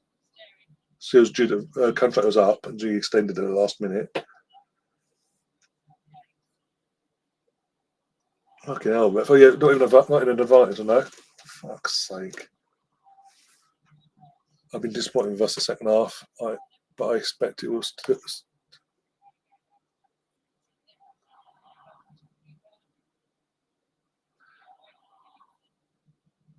Yeah, I can't remember. I can't get top of my head at the moment, as because I'm a master of all this. I can't exactly know ins and outs completely, but we've also got players.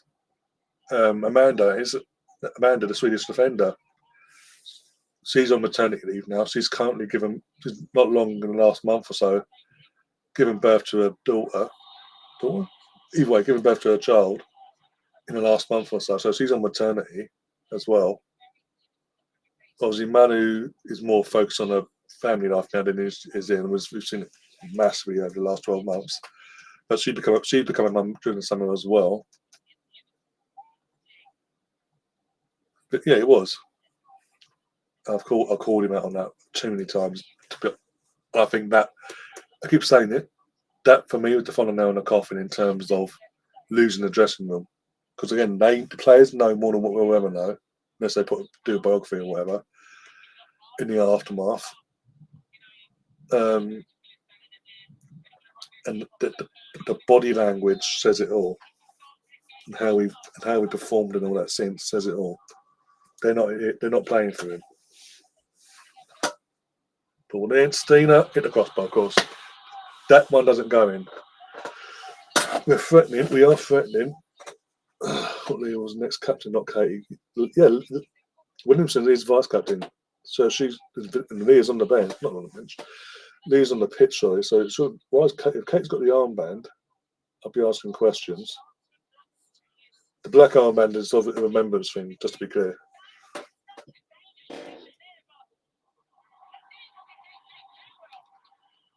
So he hit it too well. Yeah, I think it's a mix of looking tired and all that under the new regime, looking tired, and the fact that we're just not clinical. We're not clinical enough. Going by the second half, been a massive improvement from our point of view, performance-wise, to an extent. In my opinion, again, shoot me down if I'm wrong, but in my opinion, if these girls were playing for Jonas, we would not still be losing this game. By the way, how's that not a penalty? That's it, Freddie. Just put an arms over, just hold the player to fucking hold the ball up. Yeah, cool.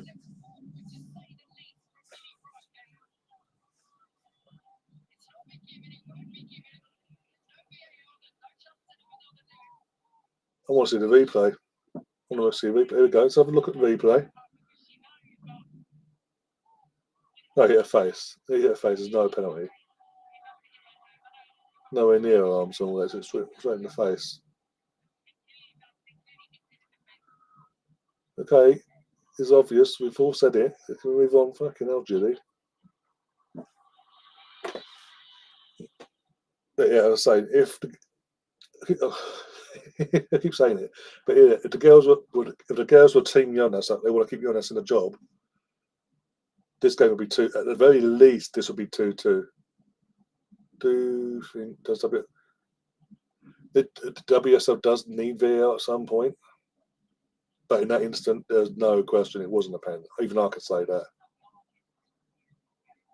But at some point, that does need to come in to push on and help the game grow. It does need to be implemented into the WSL.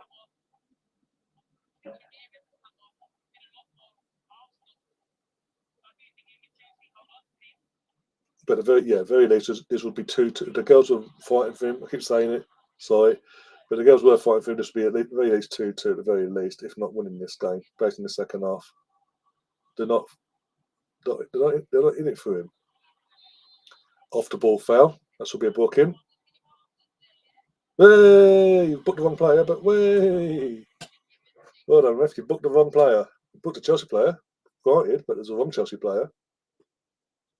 Okay, now. And basically Sandy Baltimore, who's currently, as it stands, her goal stands between winning the game and not, for Chelsea, is now been booked.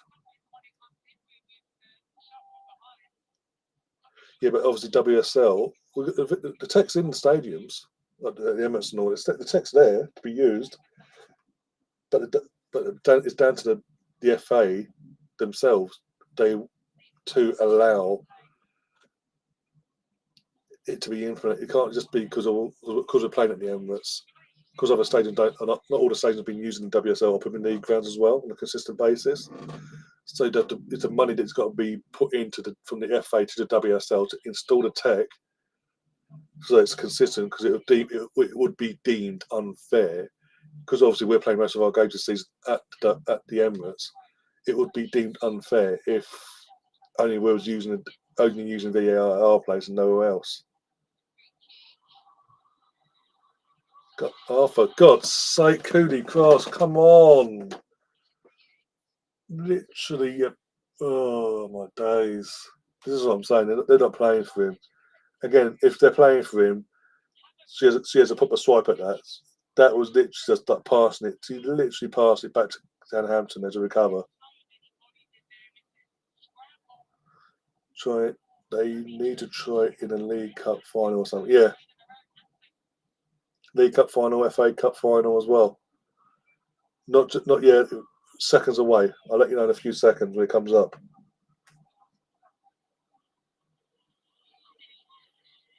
I'll say about 4, at the very least 4 minutes because of the subs. I swear to God, if they don't sack him because we turned up in the second half. Because there's a better ending from the second half point of view. We're going to keep you on that scene for a bit longer. I'll cry. I'll literally break down, I think. Oh, what's on in here? Another Chelsea player's been booked. If you can tell us how much injuries we've got, that'd be fantastic, though. 6? Okay, I thought 4. I thought before 6 minutes injury time. Okay. Emirates is starting to empty. Yeah. Like I say, I know people who have travelled from fucking Plymouth and the Midlands and all that for this game, from an Arsenal point of view. Another yellow card. Fucking hell, decent amount now, aren't you?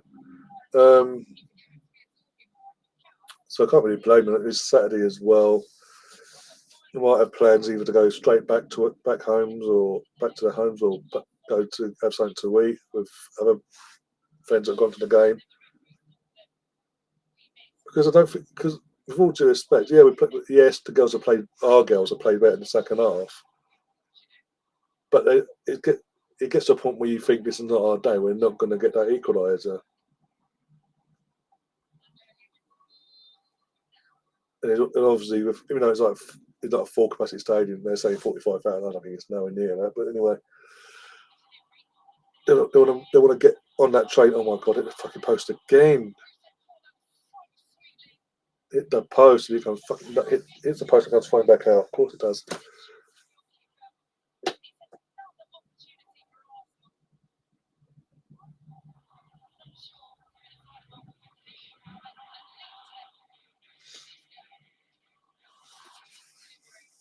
But you want to be that fucking, because Holloway Road will be closed as well. Got to remember that. So the resources of transportation, if you're coming in by train or whatever, if you want to get out of the area straight away, well, it's the same. I thought at the post. Either way, Hannah Hampton made a big deal out of that. So you messed up there nearly. You want to get on either Arsenal station or you walk down the road, further down the road and down the around the corner to Finsbury Park and things like that.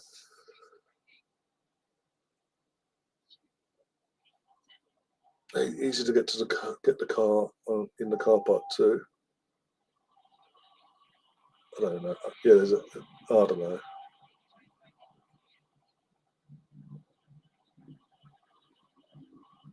But it's also, as I say, with the current situation with the manager and all that, certain fans have seen the second half and thinking, are the girls actually, like I'm saying, are the girls really that bothered by Yana staying or going, basically? Because if they were, we wouldn't be missing the chance we've missed.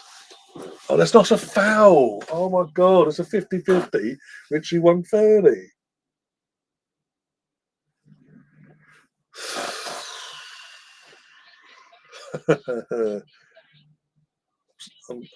I'm sorry. I know it's been a better performance second half from our point of view. But you could put that down to the fact that they've just sat back and soaked up the pressure and believed in their own abilities. They could see the job out. You could also see it as our girls aren't playing for him and all that, just showing some sort of resilience as professionals. And as I say, fans will be like, is it worth sticking around for a few extra minutes just to see the full-time whistle? And also it's in the circumstances of what's going on at the moment between not just this game but in general with performances and results. It's the wanting to send a message to the club that they're not impressed, they're not happy. Yeah, they might have paid the money and turned up and all that, but also at the same time, process review by leaving early. That is what it is. People want to do that. That's up to them. It's their life. It's their money. It's their time and effort they're putting into it. Oh, my legs. And they're on the counter attack. Beaver Jones, good goalkeeping, well done, and the defence helps clear up in the end. I'd say that. Caitlin just passes it to her partner and almost causes trouble for us.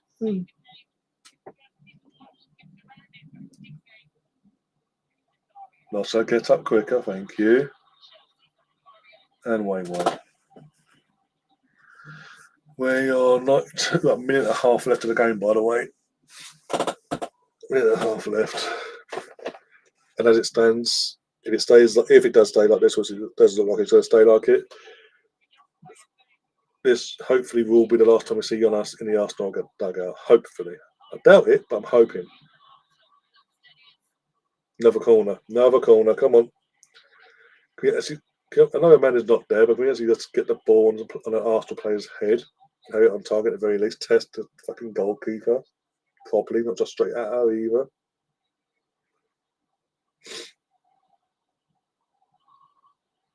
No matter what happens, I know you guys are ahead of me, some of you, but do not give it away, no matter what, basically. And the Arsenal done it anyway, so it is what it is. Are they taking the piss? Can you not? What is it with crossing? Because can't pick up a player in red and white in this case. And yeah, just give them up.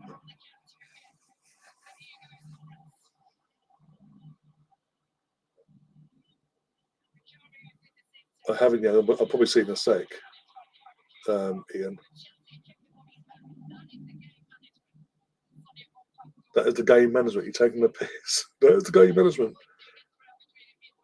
Yeah, okay. Oh, there's a few boos there. Good few booing. Good bit of booing there. And Chelsea 9 points out of 9 for them. Obviously, they've got a game in hand still. As I said, Catherine says Jonas out, but that's been my mindset for a while. It was never going to change today, no matter what happened. Obviously, we've lost. The damage was done. The damage was done in the first half. Damage was done straight from the off. I set the team up in the first half in general. The damage was done. End of. All Chelsea had to do was do what they did in terms of just they rode their luck. Don't get me wrong, and obviously, Rudy confirms that as I was saying that in the chat. He pretty much sat back and invited the pressure on the inside. You rode your luck. But in the situation of what we're currently in,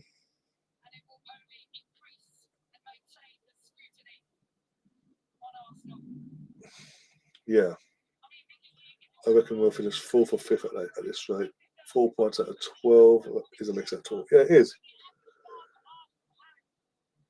It was. That's what I'm saying. The damage was done in the first half, Captain. That's what I'm saying. It's all well and good getting getting that goal at the back end of the first half, and then coming out showing some fighting resilience in the second half. Sorry, he doesn't even care. Look at him. He's just there, middle of the pitch, chewing away at his fucking gum, looking at the fucking ground.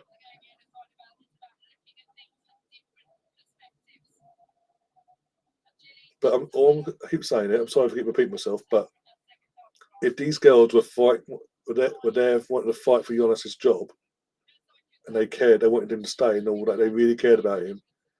We don't lose today. That second half, the chances we had, we would be making sure we finished the job. At the very least, we draw the game, if not win it. But no. He knows best.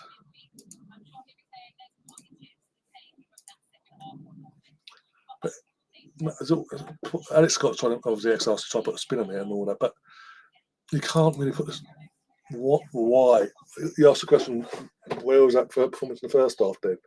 Why did it take to go 2-0 down and for one player to actually try something different and go against the manager and score a goal that she did? For the girls come out in the second half, go, yeah, we've got this, we can do this, and try. I mean, Kim literally given the daggers she's given Giannis after that team huddle, and they've all got their hands in and all that fucking Arsenal and all that crap, and she's just literally getting as I say, the dagger she's giving Giannis there. So I'd love to know what he just said to that huddle there, but he does. He's, I say, I think he knows his time's done. Someone just said in one of the group chats I'm in. Well, one sec. Vic Akers, as we know, Edu was there, by the way, and Tim Lewis were in attendance today. We knew about Vic Akers, obviously, every 5 minutes. The BBC feed was going straight to Vic, who's sitting next to Emma Hayes as well. But yeah, we are now fifth. Sorry, they're sixth in the league. Our goal difference is 0. We're 5 points. So Chelsea got a game in hand, by the way. So take that into consideration. We're 5, 6, 7, 8, 9. We're 4 points off the top, but Chelsea have a game in hand. So 6, 7, we could be 8 points behind once they play their game in hand as well. So uphill. As I said, losing today was not an answer. It was nowhere near acceptable in any circumstance. But to put yourself in a situation now where a title race is out the question 4 games in, pretty much, is not good enough. It really isn't.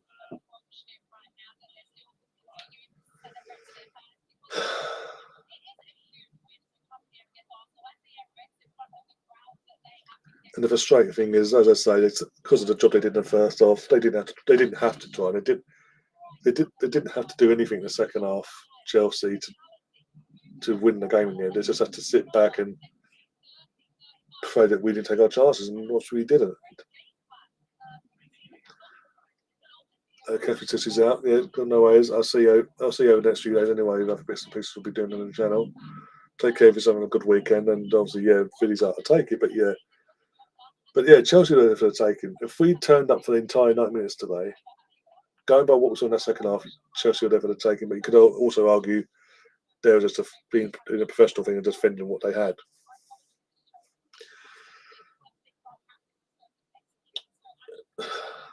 But yeah, it is what it is.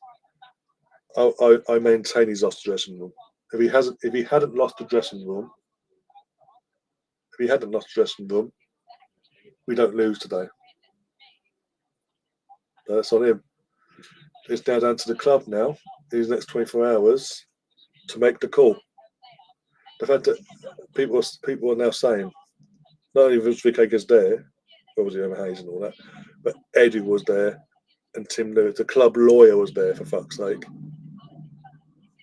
Yeah. Not the best sign in the world. And I swear to God, if that's the case, they don't make, obviously they're there, and they don't make the call in the next 24 hours, I've got to question what the fuck, basically. What is the ambition? What is the ambition for the women's team this season then? Do you want to salvage something and try and get yourself back in the title race and salvage something in the league and then give yourself a chance of winning more than the Conti Cup and try and do well in the Champions League? Do you want to? Or is it just a matter of fact the girls are there, the players and all that? It is what it is, sort of thing. You're happy to write off a season already? I know the international break's a couple of weeks away, but no, we can't wait a couple more weeks. He has to go. For me, he has to go now. This was the game. This was the game he had to save his job for a little bit longer. He didn't.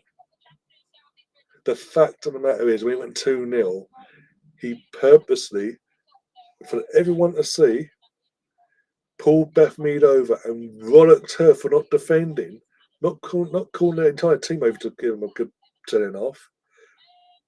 Picked out Beth Mead individually and hauled her over and bawled her out in front of her teammates, the other team, the fans, everything, and bawled her out for not defending, which is not her job, by the way. So the entire team, including the actual defence itself, yeah. And the fact that obviously the way Beth reacted as well, and the fact that when she got subbed, she didn't look impressed. And yet again, match day 4, no Catherine Call to be brought on from a sub. He had 2 subs left in that game. He didn't make them. Rosa Cavaji, yet again, unused sub. What have they both done in terms of Rosa? Is that on Rosa? What has Rosa Cavaji done in a short stint already at the club for Giannis to go? I don't need you. I'm not going to. Barring the Leicester City game, and about 5 minutes. I don't know, double check, but maybe 5 minutes in the Man City game. So what? 15 minutes in entirety of 4 games so far, league-wise alone. If you want to chuck in last week, midweek's game as well against Bayern, you want to chuck that in as well, fantastic. It's still 15 minutes worth of football she's played. 15. Other than that, she's been an unused sub.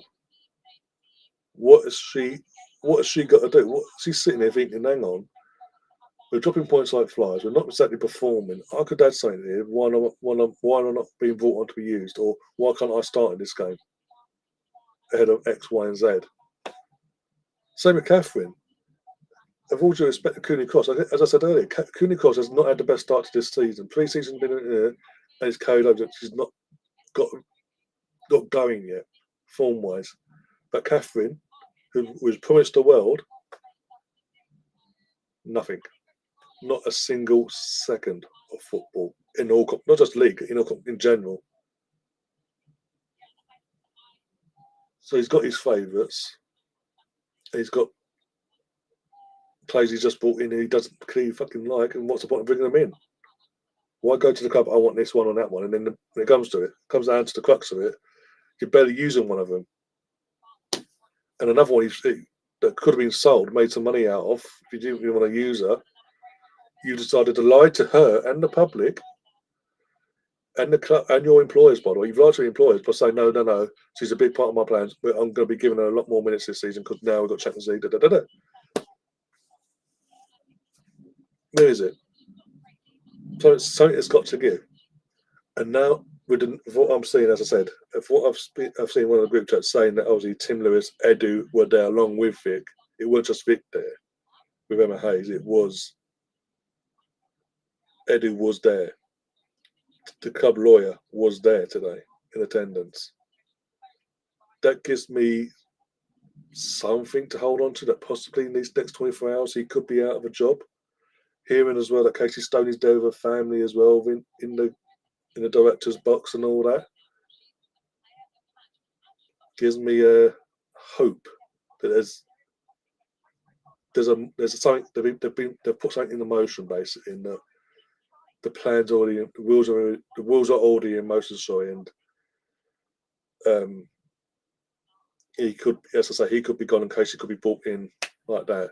As I say, I'll take her. She's ex-Arsenal. She gets the respect from the players, and the fans will be up for it because he's ex-Arsenal.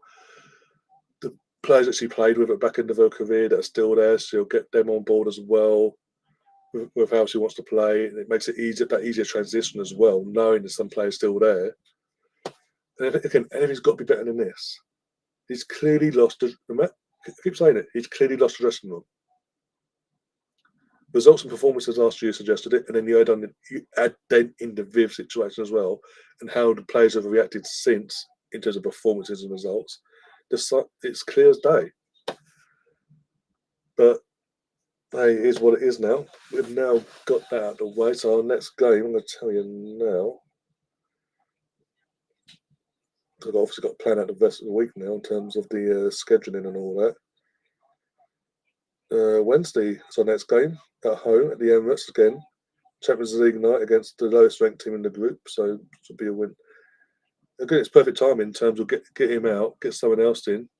Perfect start Wednesday night, winnable game. And then on Sunday, next Sunday, is a 3 o'clock kickoff away to West Ham, and it's international break after that. I personally wouldn't be waiting. If I'm the club, I wouldn't be waiting a week. Get it done and dusted now. If Casey Stone is not part, even if Casey Stone is just there by chance as a guest of a family, whatever. Even if you've got no one in mind just yet, you're not 100% there in terms of getting it done and dusted. You still sack him off. Kenny Smith into him until you get the person you want in. Because again, Kenny Smith, ex-Arsenal, knows the players from some players from coming to the end of her career as well. Gets the fans going. It's got to be better than what we're seeing. It's got to be.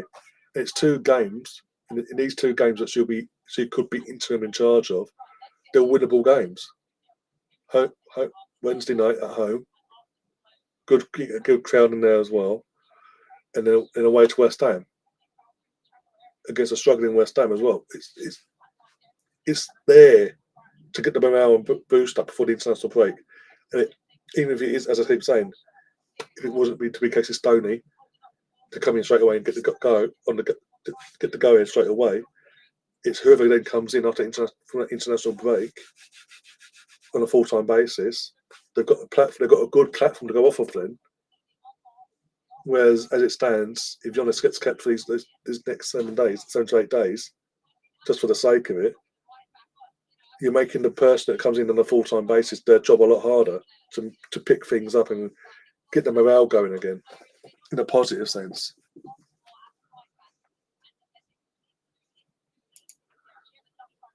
Nephew says, "Our players missed chances, but he should go due to the staleness." Yeah, that's and I've said there was chances in that second half. We admit it. We missed massively. I said it during the game. I've said it after. Yeah, chances were missing in that game, especially second half. My point is, if they were playing for him and they wanted him, they knew the pressure's on him. They know that.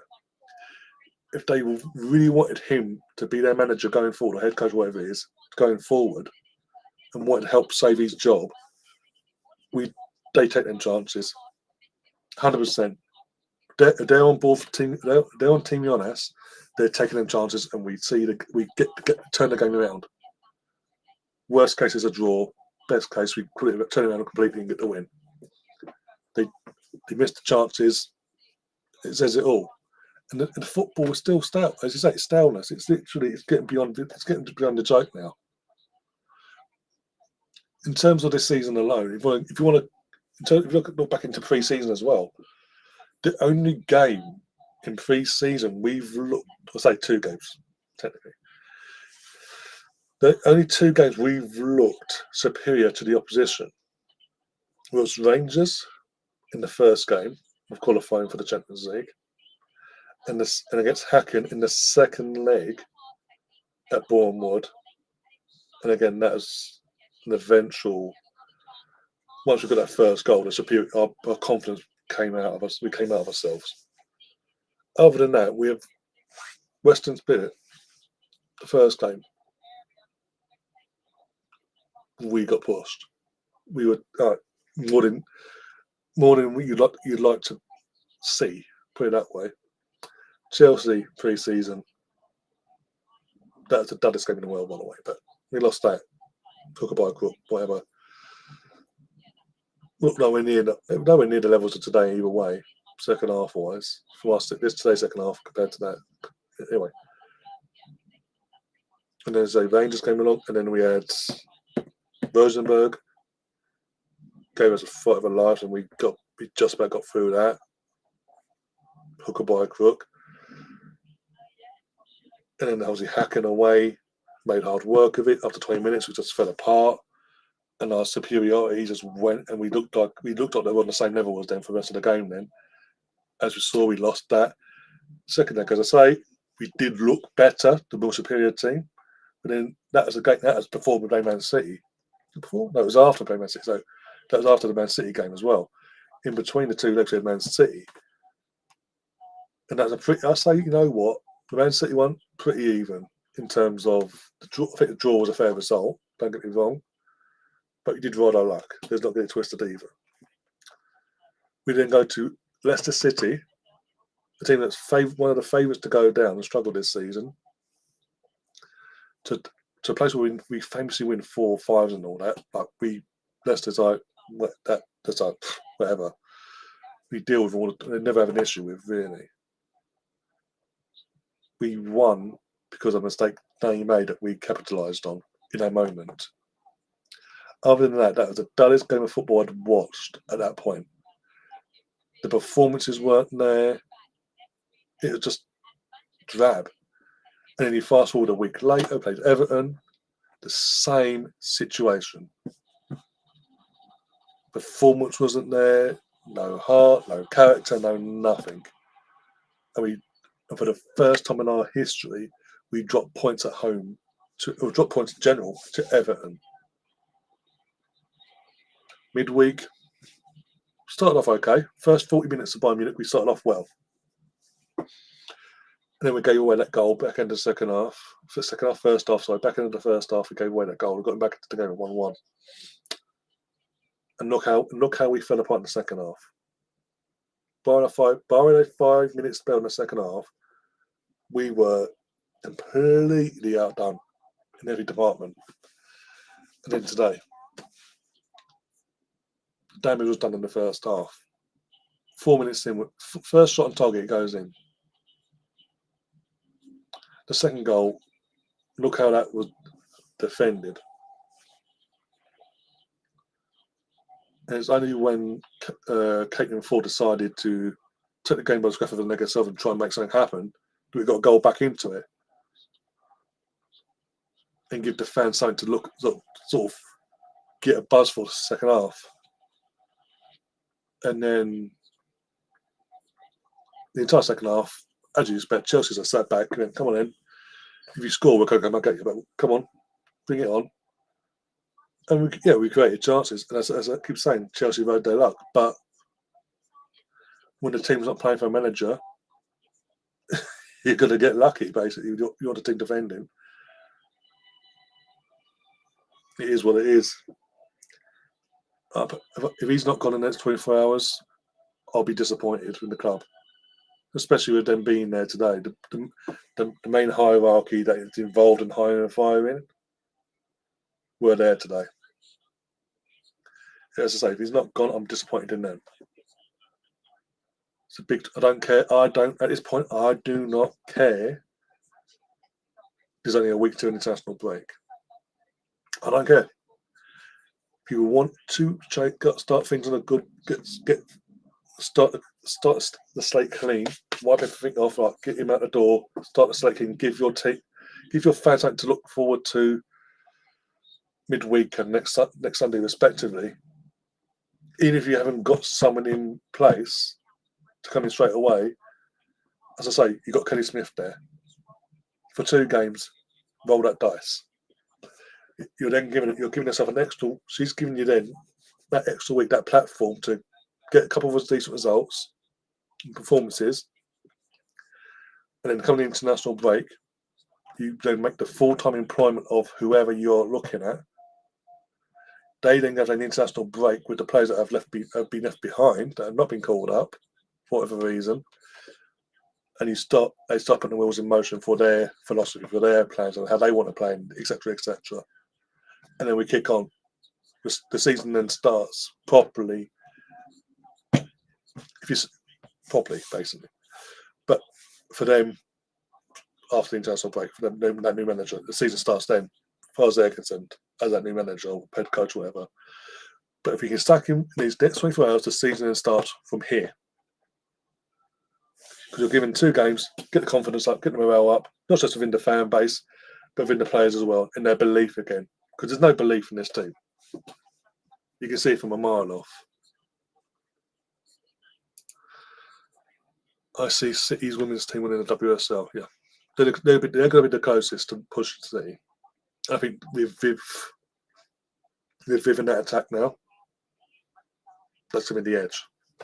That might tip them over and end this Chelsea dominance. But you know what? With that though, saying all that, I'm gonna get myself out of it because otherwise I could be here for hours on end, driving you not mental, basically, over my thoughts on Jonas. But yeah, I'm gonna get myself out of it. I just want to say massive thank you to obviously Gary coming in that first half, keeping me company. If you haven't already though, 16:03. Go over to Gary's now. If you haven't already, he's still live now as we speak. I'm gonna get myself out of it. I might be doing. I've got a few things in mind to do over the weekend. Keep an eye out. If I do, go ahead and do it. If not, we're back on Tuesday for the All Arsenal podcast with myself, G, and our panel, whoever that may be. We'll go sort that out on Monday. Jonesy might be back. I don't know. We're going to play it day by day with him.